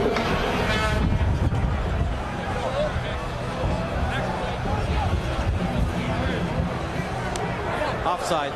Edmonton, number 90. 5-yard penalty. Repeat, second down. Heads up by Ucambre Williams, though, to snap it. This is their nominee for outstanding lineman this year. 34, wide pace. Saw Mondo Sewell jump into the neutral zone and snapped it immediately. Sewell could have gotten back if Ucambre didn't snap it. So 2nd and 5. Sewell to the sidelines. Cummings and Bowers are the tackles, and a big hole up the middle without Sewell, and Messam to the end zone. Touchdown. The Messam Express is back. Boy, that looked an awful lot like the Gable touchdown last week in Winnipeg. Lead blockers out front. Messam does the heavy lifting down near the goal line. Good block by Williams. Fader Kyle out there as well, and then it's all Messam. Run through the final 2 tacklers. Jump on the Messam train again. He told the assembled media yesterday, we will be productive rushing the football, and he's been true to his word. 7 plays, 85 yards. The big one, that 50-yarder to Kamar Jordan. And the convert is good. And it's now 30-15. The Stamps on a 30-1 run. And Messam on a run to pay dirt.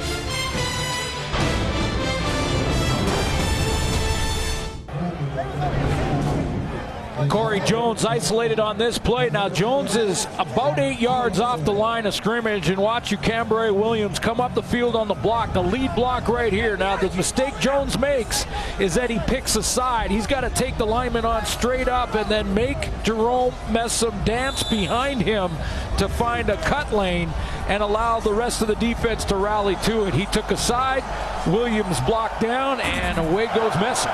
Stampeders have scored touchdowns on 4 of their last 5 possessions. 3 of them rushing touchdowns. Jamil Smith flying across the 25, busts a tackle. A few extra yards up near the 40-yard line. But it's go time now for the Eskimos after Jerome Messam gives Calgary a 2-score lead.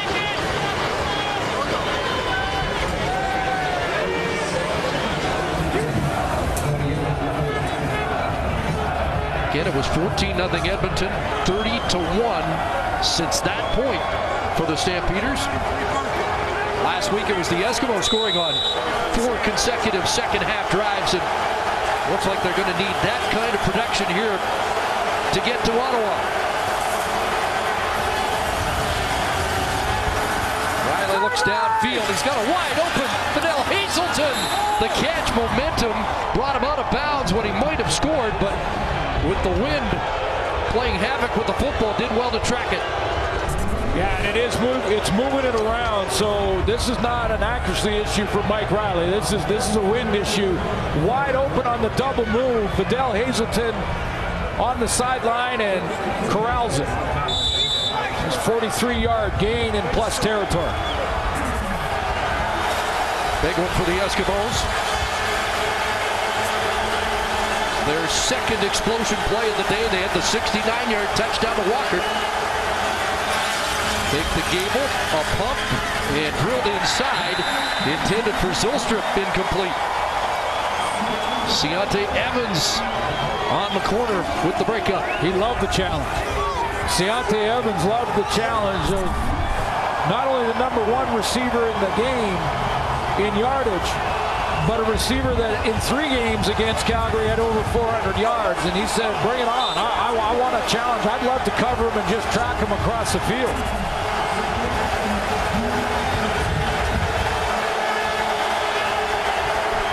Second and 10 from the 27. Riley steps up, end zone toss, looking for Watson, incomplete. Two receivers in the same area. Tommy Campbell back in there defensively, but Watson and Bowman were both in the vicinity. Boy, and I thought Mike Riley had lots of room to run here. He steps up nicely. His tackles keep the rush wide. Now again, he's got a spy in Alex Singleton. He would have had to beat him one-on-one, which is tough, but that just right through the basket on Tommy Campbell. I don't think that was deflector. Maybe Joshua Bell got his hand on it or tipped it up as it hit Campbell. Buddy Campbell mentioned yesterday they went after him twice in the last game, and he said, I should have had 2 interceptions, and he could have had one there. Well, it's been an adventure for Sean White. He's got to play it out a little further to the right. And that one does split the uprights and gets the Eskimos 3 points closer. So it's a 12-point game here in the third quarter. Campbell nearly came up with the takeaway.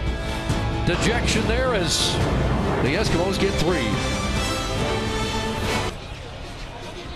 Well, the Stampeders fully believed despite the 3-game losing streak with more. Here again is Sarah.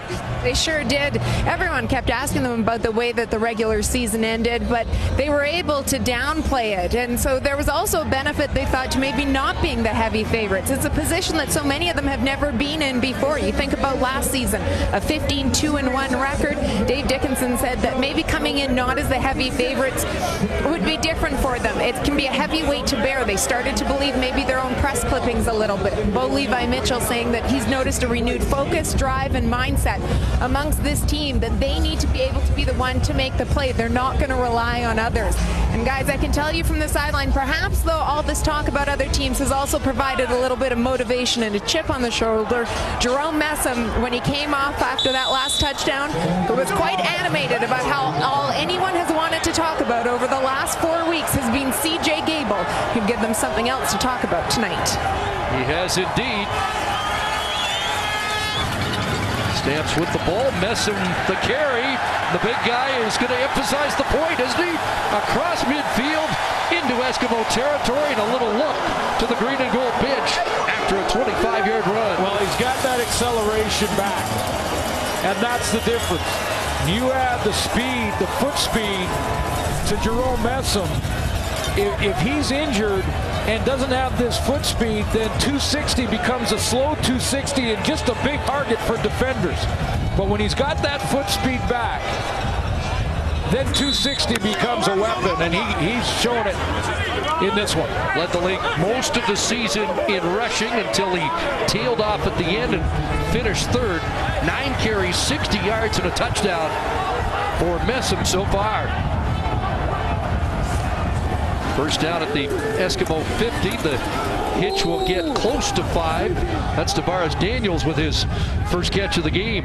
Well, the architect of all of this in Calgary has been John Huffnagel, and one of the stats that jumped off the page for me is that in the last 5 years, Calgary Stampeders have lost just 17 games in the last 5. 6 of them were when it didn't matter because they locked up first, and 6 straight trips to the Western Final for these Calgary Stampeders. That's sustained success. Trying to end the cycle of win one, lose one here that has happened the last 5 years. Adam Konar shaken up on that last tackle, a key component in the Eskimo defense. But think about that for a second, Chris. I mean, 17 losses in 5 years total, and 6 of them when they had locked up first place, so 11 when it mattered in the last 5 years. It is an elite run. And Dave Dickinson admitted we were in a funk, but also felt like not enough credit was given for the run to 13-1-1, the 11-game win streak, and felt like people were starting to overlook all of the good that had been accomplished this year. They're bringing it back into focus, aren't they? They are, and I asked Bo Levi Mitchell about that shoulder and elbow that he's been playing with. It's been banged up. He's taken the brace off for this game. Said it's felt as good right now as it has all season long. Blair Smith in for Konar. On second down, Mitchell's going to take a shot.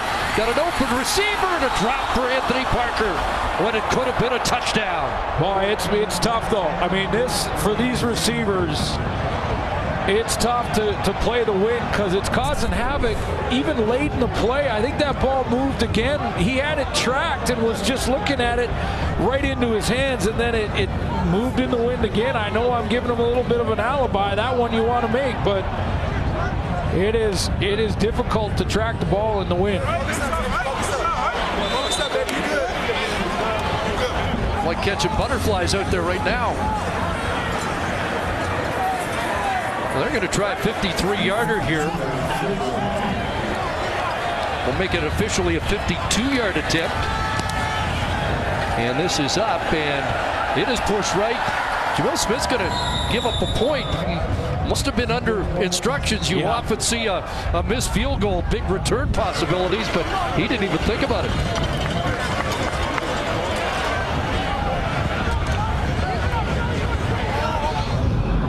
Well, it was 14-0, and then the offense started to click for the Stampeders. Starting with the combination of Mitchell to the veteran Markley McDaniel, and then, as I mentioned earlier, the blocking downfield. There's Mark and Michelle's touchdown. Roy Finch on this big score and the cutback just before the end of the half. Like Markley McDaniel said, just do your job. Sometimes your job is to block someone when you don't have the ball, and it's been messing in the third quarter. So the ball comes out to the line of scrimmage, the 45, where Calgary last had the football. That's why Smith was so eager to give up the point. The little shovel there to C.J. Gable, but that didn't go very far. Jagarrett Davis shut it down. Looks like he's been shaken up on the play. So massive comeback after the slow start. They were rusty. They were in that funk in the first quarter, the Calgary Stampeders. Mike Riley made them pay early, but they settled in the second.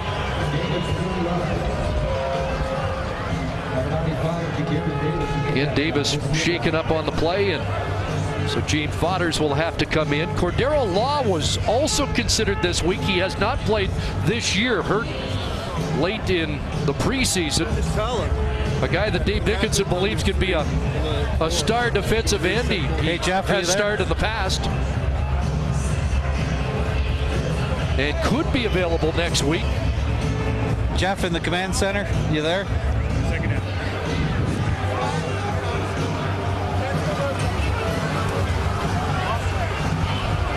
So Davis up and headed to the sidelines.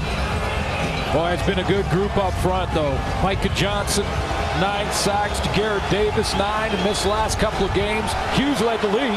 And Davis only played 9 games with 9 sacks and 21 pressures. Derek Wigan had a sack in the last game versus Edmonton.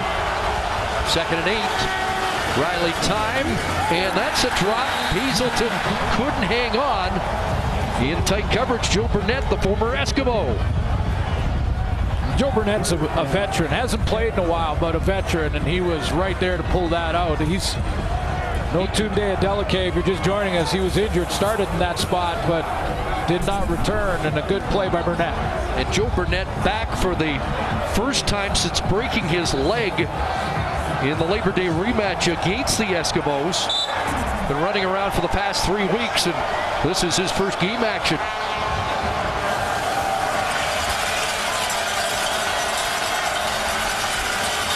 So O'Neill to kick it away, a line drive blast, and that backs Finch up, plays it on the hop, and brings it back to the 24.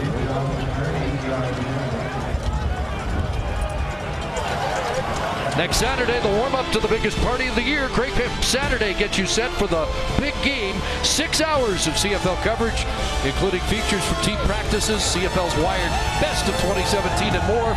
It all gets underway Saturday, noon Eastern, 9 a.m. Pacific on TSN 4 and 5. from the nation's capital. And congratulations to Mark Trestman, Jim Pop, Ricky Ray, the Toronto Argonauts, advancing to the Grey Cup in Ottawa next Sunday. That was some finish.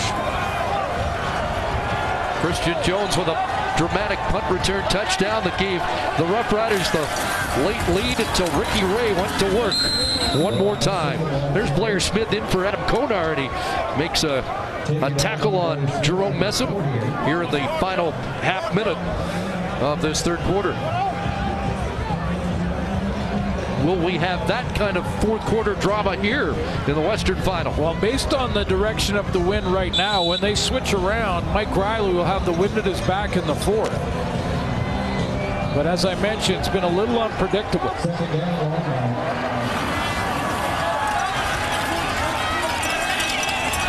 Second and 9. Over the middle, a drop there for Jordan, who might not have got to the first down, but it's a 2 and out. And the Eskimos get the ball back here to start the fourth quarter. Okay, no more alibis. No more alibis for receivers. Anthony Parker, Kamar Jordan, doesn't matter. Those are drops. Got to get that extra second of focus until the ball is secured.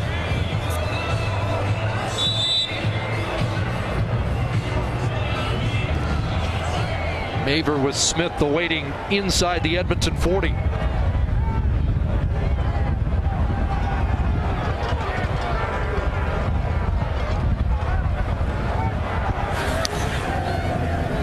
Wobbly punt on one hop at the 35. Still went 50, but Jamil Smith, a decent return brought down by Adam Tebow on the final play of the third quarter. It's a 13-point lead for the home side, headed to the fourth, with the winner heading to the nation's capital to play the Toronto Argonauts in the 2017 Grey Cup. Stampeders did not lose, 11-0 when leading after three quarters, but the Eskimos won 4 games trailing after three quarters this year. Well, both great football teams, well-coached teams. Now for Edmonton, it's just cut it loose and maybe use C.J. Gable a little bit differently, get him out in the swing, out in the open. But you can't really run as much between the tackles, and for Gable, you mean if you're going play action, it's basically a waste of time now. We showed the stat early in the game. Brandon Zylstra at least 100 in each of the 3 games against Calgary, 1 for 9 so far. They need to get him going here in this fourth quarter early. And right now, Calgary's not doing anything special that I can see to shut down Brandon Zylstra. They're playing their normal coverages. They do occasionally bring in the extra DB. So they start at the 47-yard line. They do go to Gable and get past it. First down yardage. In fact, a first down run for C.J. Gable. Josh Bell, the safety, brings him down. Yeah, I know. You know, as you look at this, again, this is run between the tackles for Gable. I think these start to disappear a little bit as this game goes on if they can't close the deficit. That doesn't mean you take Gable out of the game plan. He was 8 for 68 in the fourth quarter last week, but it's a different kind of running. Yeah, different scenario. The game. Yeah, different scenario when you have the lead. 11 on that carry. They fake to him this time. They give it to Hazelton. And Vidal Hazelton to the Calgary 48 has 4.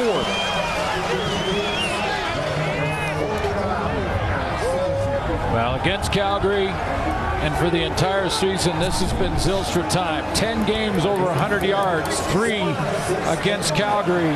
Second and long or second and medium. Time to get 83 involved. Is 1 catch for 9 and a second down conversion catch. Offense trying to stay on the field here. 5 receivers out. Walker the catch. And Walker's got a first down inside the 40 and goes over 100 yards with that reception. He's got some targets now.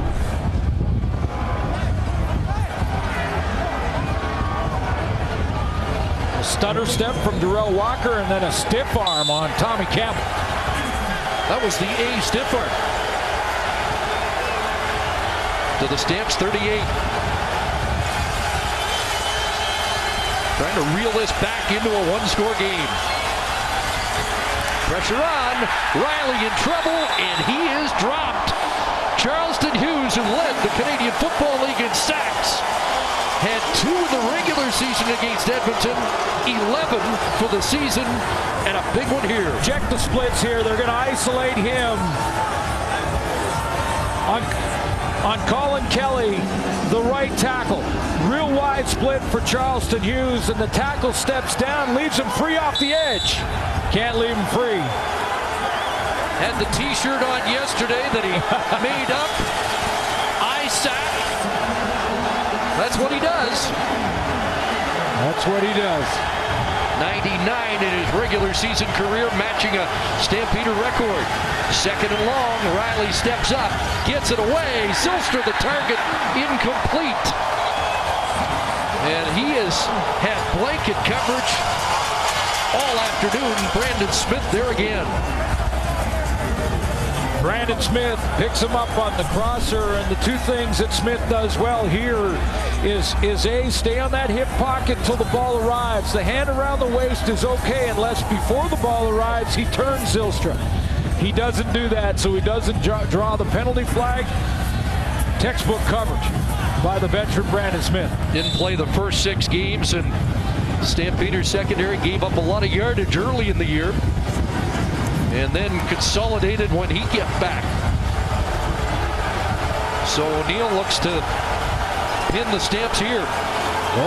Trouble on the snap, got it away, but not very far. That'll bounce around the 30 off the fingertips, and they're going to call the no yards penalty. As Brandon Smith was there to pick it up and get out of bounds and draw the penalty. Well, here's Darrell Walker with the stiff arm on Tommy Campbell, but the Stamps have the lead with just under 12 to go.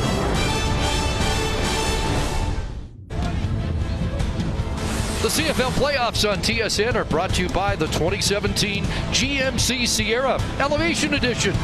Get noticed like a pro.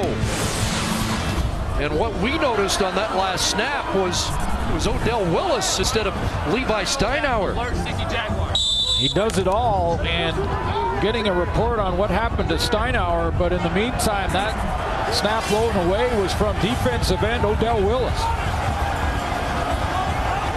And after the punt and penalty, Stamps will start at their 42. And Mitchell's going to go downfield. Well, is it a drop? Yes, it is. Incomplete. Jordan unable to hang on to that as the receivers are fighting it here in the second half. Yeah, they really are. Because that throw was nice timing throw to the outside to the numbers. I thought bully by Mitchell gave him a real good opportunity. Tight spiral there. He dove for it. I'd come up with that one, especially at playoff time. It didn't look like any wind issues on that. They didn't hear. I said no more alibis. They don't listen to old DBs, I don't think. That's a good point. Second 10. Pressure on, and Mitchell's going to be dropped for the first time. John Chick was first to make contact, and Euclid Cummings cleans up and registers the sack. Yeah, John Chick gets there first, and you could see Mitchell start to bounce. And when he's bouncing in the pocket like that, he can feel it start to collapse, starts to bounce a little bit, trying to find an escape lane and can't. Well, Levi Mitchell only ran the ball 3 times all season long. Cummings 8 sacks during the regular season from his D tackle spot, so back-to-back 2 and outs generated by that Eskimo defense.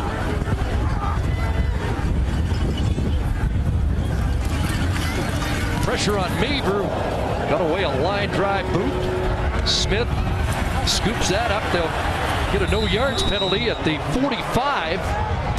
Decent field position for Mike Riley, who has to make things happen now. Time becoming a factor.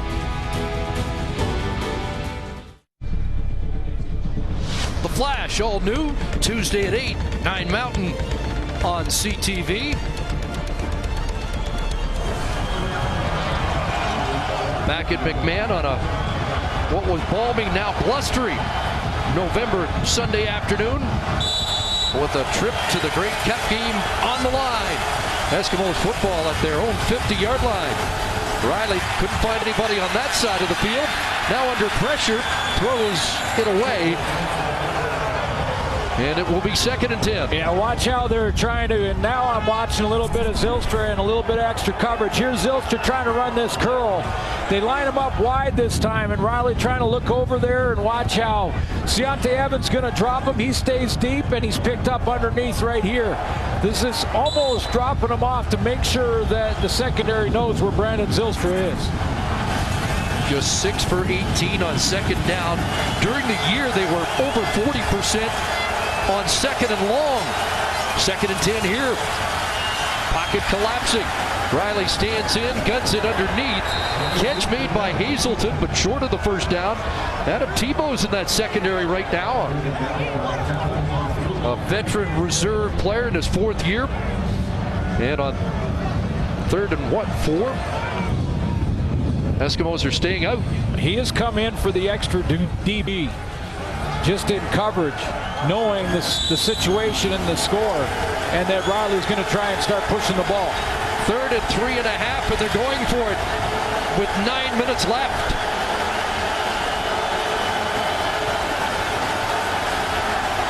Riley steps up, now throws open is Zylstra. Big 1st down catch for Brandon Zylstra. He's been there before. Calm and cool in the pocket. A crucial drive, a 3rd down, and doesn't have what he likes. Good coverage by the secondary initially, and Riley negotiates the pocket, throws from behind the line of scrimmage, finds Zylstra. This is the scramble drills now for receivers. This is the initial route. Now Zylstra sits. No, okay, now I got to find a hole. And he looks, gives it a little point, and Riley finds him. 19 yards, huge 3rd down conversion. There's the Eskimo brass anxiously looking on from up top here. Gene Fodder's defensive end injured. Calgary Stampeder. Jagarrett Davis has returned. Now Fodders will make his way to the sidelines, and Randy Colling will come back in. You know, that was a huge gamble by Moss. Turns it over there at midfield. It might be done. 9 minutes to go. They still could have pinned, but Jason Moss plays the aggressive game, and it paid off. And I also wonder about the Odell Willis having to snap on punts as another element in going on 3rd down. Great point.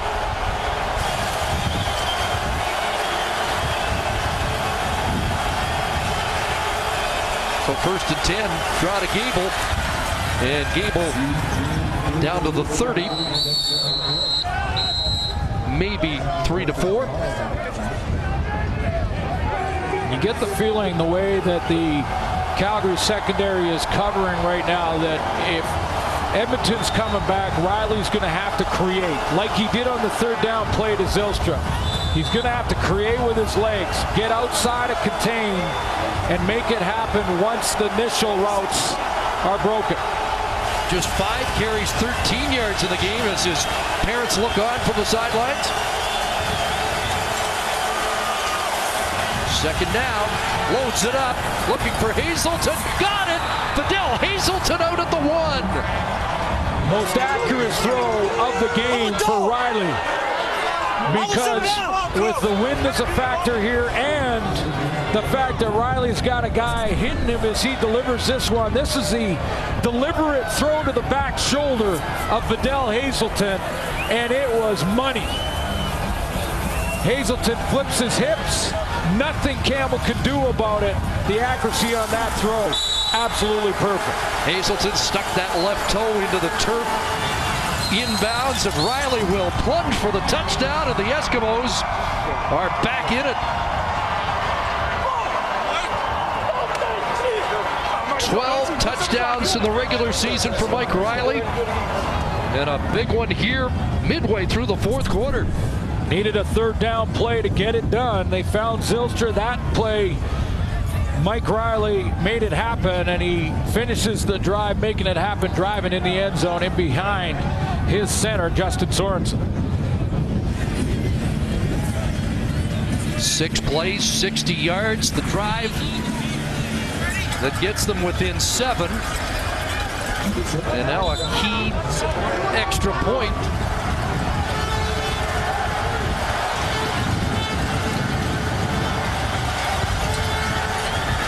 And it is up, and it is good. So it's a 6-point Stampeder lead. Game on, 4th quarter.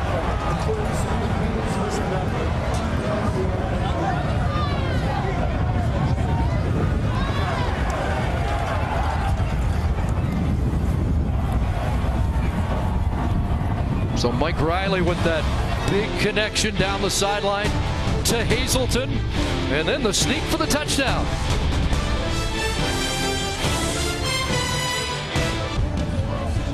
The CFL playoffs on TSN are brought to you by Shaw. Proud to present the 105th Grey Cup. Argos are there. Who they'll play still very much in doubt. Mike Riley took a big shot on the completion to Hazelton, but able to score on the next play. Taking some shots whenever they play the Calgary Stampeders. 41 quarterback pressures in 3 games and 9 sacks given up in the regular season. He took a big one on that throw to Hazelton. Here's Finch. Up across the 30-yard line, gets away. And Roy Finch finally brought down around the 43-yard line. Been a terrific night. It was Charleston Hughes. It was that same formation where Hughes gets that wide outside stance, and he comes in, takes the hit, and then the catch from Vidal Hazelton at the other end on the back shoulder throw, keeps his feet in bounds, and Edmonton just up Highway 2 here, back in the action, and excited about that throw and catch and touchdown. Cheering at the Central Social Hall. By the way, they had David Beard, the University of Alberta product, on the snap for the convert. Here's Mitchell under some pressure, throws over the middle, and coming back for the football is Jordan. Big catch for Kamar Jordan to the Edmonton 47, and he's over 100 on the day. You got to believe that Dave Dickinson talked to his receivers, said, guys, enough of the drops. He's had 3 in the previous series, and this time Jordan does come back nicely on the curl route. I also like the way Bo Levi Mitchell negotiated the pocket there. Double move on the outside fake, then he bends it into the middle and comes back, secures the catch. But you got to believe the coach talked to his receivers about hanging on to the football. 20-yard pickup and a first down in Eskimo territory. They'll throw the hitch there, and that is disrupted by Johnny Adams. Marquay McDaniel the catch. Just dial back to the Sean White 2 missed field goals, 1 off an upright. Those 5 points making a huge difference in this game. No question about that, and again, it's not even, you can't even put that on Sean White. No, wind-aided misses to be sure. Both kicks were hit well. Both kicks traveled more than halfway right between them, and both missed. 2nd and 10. Short drop and a drop ball. Jordan doesn't hang on that time, and it'll be 3rd down. How much did Aaron Grimes help him drop that one? That's a biggie, because that's 2nd down and way out of range here with this wind. Well, he didn't. Nope. That was right in his hands. Again, no alibis for the receivers. That's another drop by Kamar Jordan. Now we're going to get a challenge from Dave Dickinson, who ran down the sidelines to get the officials' attention. He spotted something there that he thinks can keep his offense on the field. Well, you don't want to end the game with the challenge flag in your pocket as a head coach. So any key play like this now with just 5 minutes remaining, he's going to take a shot. So he's looking for illegal contact, I'm sure, before.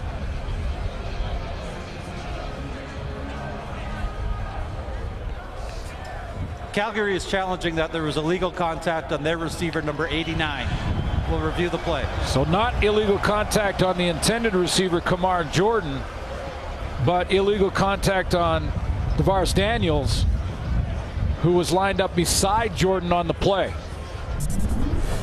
Take a look at him, and I think Dickinson picked something up here, or at least his coach is upstairs, because that's past the 5-yard, and you could see how aggressive the coverage up on the outside. Not the intended receiver, but you got to let the receiver go after 5 yards.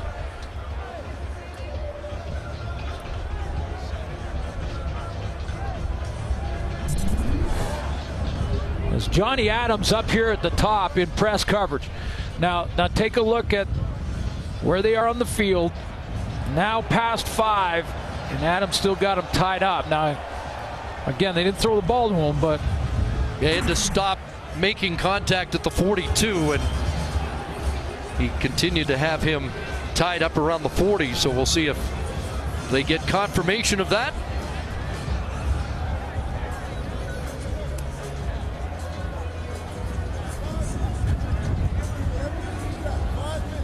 And an important call. Well, by the letter of the rule, that's illegal contact. You got to let him go at the 5-yard mark.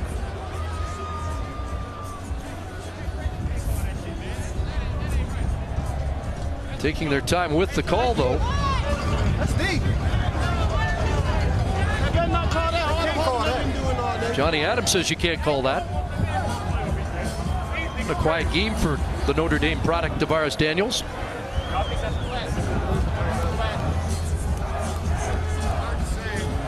Taking a while on this one.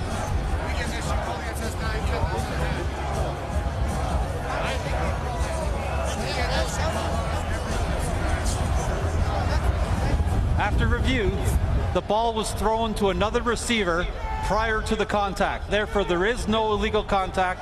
The ruling on the field stands. It will be 3rd down. So they're saying the ball out of the hands before it passed 5 yards. Dave Dickinson begs to differ. He's saying it doesn't matter, but if the ball was thrown before they got past the 5, then it doesn't matter. Yeah, exactly. So this is Johnny Adams. The timing, just take a look at it now. At 5, it's about there, and the ball's gone. That's good call, and the correct call by the officials, and I didn't factor that in. It's illegal contact past 5, no question, but the ball was gone before they got past 5. Hence the delay in making the call. Line drive boot, and they're going to let that bounce in. And this will make it a 7-point game.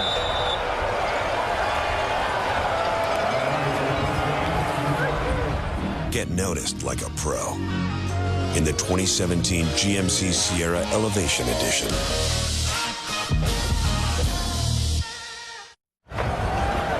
Well, you can discuss the merits of giving up the single. I think field position pretty critical here, that even though you don't want to give up the 7-point difference, Jason Moss opts for that. You're a possession away. Start at 35. You're a possession away. You're a major away. I think I'd give up the point there. Get the field position. If it was 8, you're not likely giving up the 9th point. But no, now you're into 2 possessions.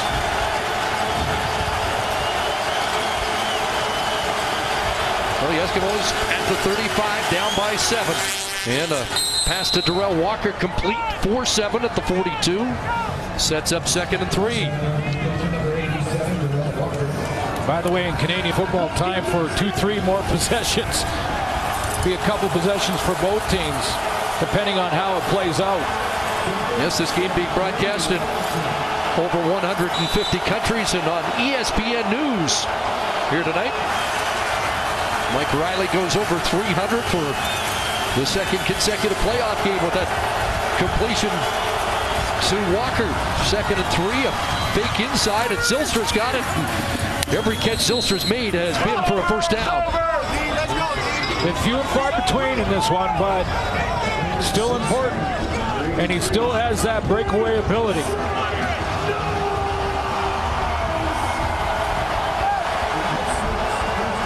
Been a clean football game on either side without any turnovers.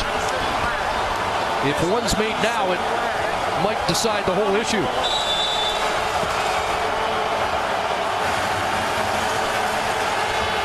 Calvin McCarty in the game. C.J. Gable, the ball carrier, and Gable, good hard run across midfield, and has 8 to 9.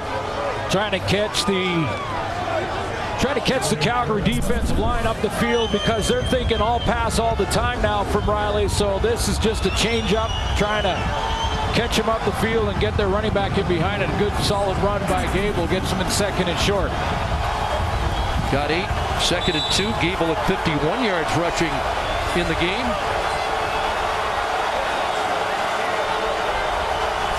And with over 3 minutes to go and just a 7-point game, the Gable running is back in the playbook.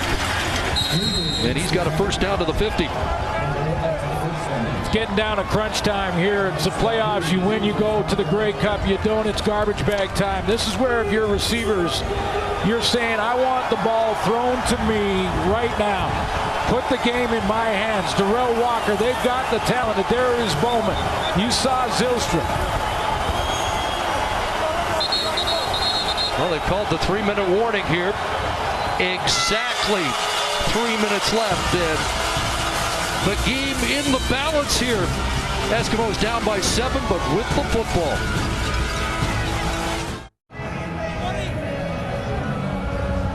Wheels turning on the sidelines. Jason Moss trying to engineer a game-tying touchdown drive. Dave Dickinson and Bo Levi Mitchell already getting ready for their next series, if and when it happens.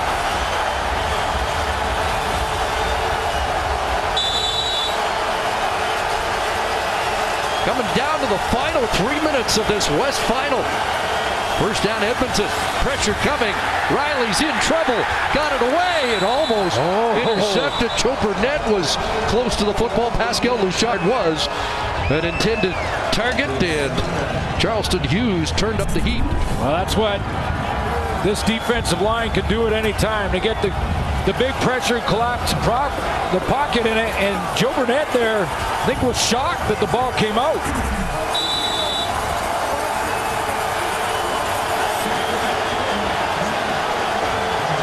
He's been there before, Charleston Hughes. Second and 10. Calgary 50. Better protection. Looking for Darrell Walker and almost picked off on the tip. As Deontay Evans in coverage and Jamar Wall in the neighborhood. Well, Chris, as much as the receivers want the ball, the great DBs want it thrown in their zone. Deontay Evans right now is saying, throw the ball to my man. Let me make the play. Let me step up. That's a great undercut of Darrell Walker to get the ball out. Jamar Wall had a shot at it. 2:40 to go. They're not going to punt and pin. They're going to go for it on 3rd and 10. Riley's got to create here. Throws over the middle. Zylstra again. He threw a strike to Brandon Zylstra. 4th catch and back-to-back 3rd down conversion catches for Brandon Zylstra. Devon Claybrooks goes with a zone look, and he's got Zylstra. Mike Riley's got Zylstra on the dig route right over the middle, in between the zones and in behind the linebacking core, but in front of the secondary. So Claybrooks decides to go away from the man coverage that's been working, goes to the zone, 31-yarder, keeps it going for Edmonton. Huge for Zylstra, very quiet early, 4 catches, 65 here on the night now. Now ball was blown out by the wind here. They got to reset it. Please reset the game clock to 2 minutes and 32 seconds. 2:30. Get that done quickly. Time for a few possessions yet. For the Eskimos knocking at the door, back-to-back red zone for the Edmonton Eskimos. Looking for back-to-back touchdowns to even the score, but Gable gets sliced down in the backfield. Joe Burnett is there. And a huge play for Burnett, replacing the injured Tunde Adeleke. Interesting play call for Edmonton to go along the line of scrimmage like this and run this type of play that forces Gable wide. It just allows Calgary to rally to it, and what a play by Joe Burnett to step up and make that tackle. Little run support from the secondary guys. Second and long, the 9th play of the drive. Now back at the 22. Gable releases, time to throw underneath for Bowman with that straight arm, and Bowman forced out of bounds at the 13-yard line. I was going to say he doesn't need the first, he just needs to get it close, and then they can go again on 3rd down. Now, I'm going to bring it up because conventional wisdom and the no-brainer would be if Riley scores, he takes the extra point, but with the wind and the fact that their center is down, could you imagine if they score going for 2 in the win, or the loss if they don't get it? Well, here's an even more interesting decision. I think they're going to kick the field goal here with 1:56. Wow. They went 3rd and 10 at midfield, but now they're going to go change of field strategy. Goal at 3rd and 4. Change of strategy to go way back. It is David Beard who is the long snapper. A little surprised by this. I am. Went for it the first 3rd down and not this one. Sean White makes it. So it's a 4-point game. Still going to need a touchdown to win. Wow, that just avoids overtime. That's an interesting decision because for Jason Moss now, I mean, he went for it on 3rd down 3 plays ago with a chance to probably take themselves out of a chance to come back in this game, and then with 4 yards to go, don't gamble here, and they're going to give Dave Dickinson, Bo Levi Mitchell a chance to kill the clock. Remember, Jerome Messum's over 100 yards rushing. Roy Finch has chipped in. I mean, they're closing in at 200 yards rushing as a team and can grind it out here. Well, clearly he's put it in the hands of his defense. Jason Moss has. Unless they're going to try an onside. Now you have to kick. This is a rule change. You can't just take possession of the ball. Now Edmonton's going to have to kick it off. They can go for the onside try, but if you're playing, playing the odds, 3rd and 4, probably a higher percentage of success than a short kick. Way higher than a successful onside kick, and I'm not even sure they're going to attempt that right here. Put it in the hands of their defense. Yeah, they still need the touchdown that they would have needed even if they were unsuccessful 3rd and 4. It's a bit of a surprise. Yep. Finch readjusts to reel that in, and now looks for positive yards. Well, good downfield cover. That was terrific special teams play from Josh Woodman. Now Jason Moss, Chris, needs his defense. His defense. Now his strategy, it looked to me, changed while that series was going on. So let's see if his defense gives Mike Riley one more shot. And then all they need is field goal range after that for the tie. Well, Mike Benavides' defense needs to stop Bo Levi Mitchell's offense. A couple of 1st downs away from a trip to Ottawa. A shocking decision, really.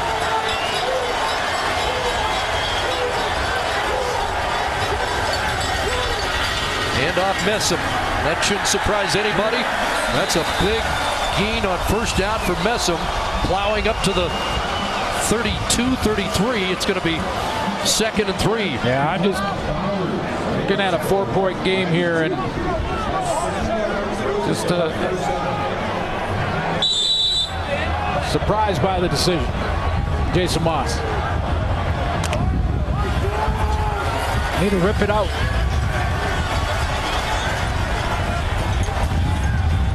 Stampeders 9 for 19. Trying to get to 50% on this play as it's Cote brought down but falls forward for a big 1st down.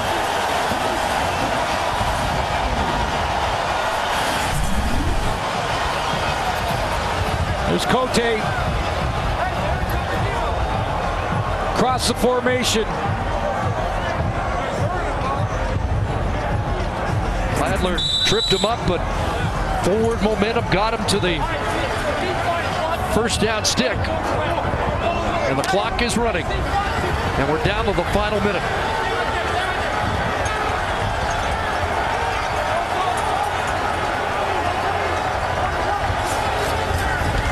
Back to Messam. Nothing doing. And lots of time ripped off the clock there. Blair Smith the tackle. The Eskimos get it back on a stop here. They'll have about 20 seconds remaining, and they need a touchdown. I'm wondering if Moss thought it was a 6-point game at the time. Either that or he got nervous about your 2-point convert decision. Well, but that one would seem more, because if it was a 2-point or if it was a 6-point game at the time of that decision, he's got a chance to get the stop in the field goal to tie, and I think that might have been the issue. Only Jason Moss knows. Well, they need the stop here. Messam straight ahead, and he will be corralled. 24 seconds remaining. Third down. And the Eskimos will have time for 1 or 2 plays.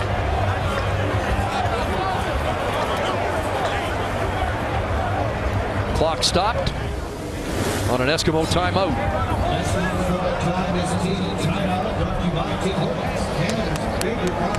Well, it's going to be the decision that's going to be highly scrutinized. I think it has something to do with the score. Remember Jalil Smith when he gave up the single to make it a 7-point game, not a 6-point game. In fact, for a few seconds there, I was thinking it was a 6-point game.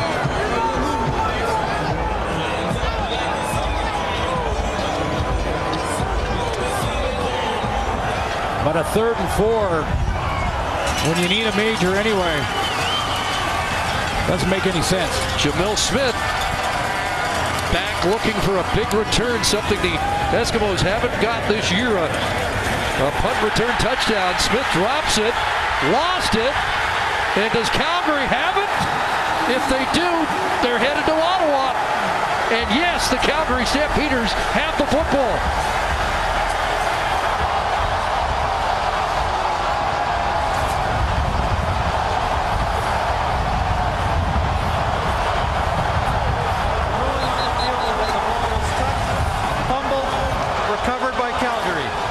Pierre-Luc Caron, the long snapper, comes up with the football and that ticket to the nation's capital.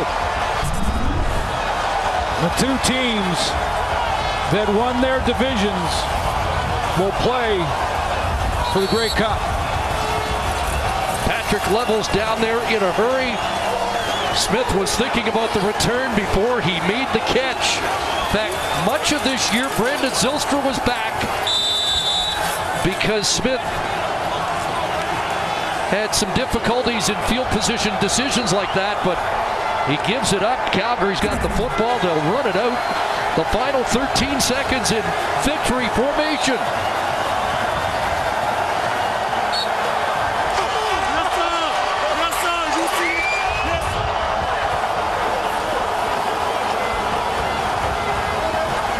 I wonder if he thought it was a 6-point game.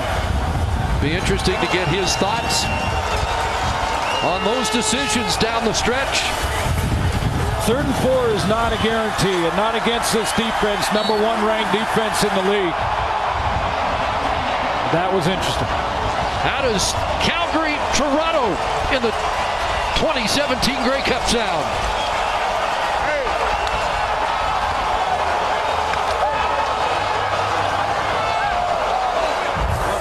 The 3-game losing streak for Calgary's over, and the best in the West is headed to the Grey Cup. Edmonton took a run, got it to 1 possession, had a 3rd and 4 in plus territory, decided to take 3 points. But full credit to Calgary Stampeders after a slow start. Oh, they took an early punch. A slow start is is an understatement. Down 14-0 when in the second quarter, Bo Leroy Mitchell went to work. And so did the run game for the Calgary Stampeders.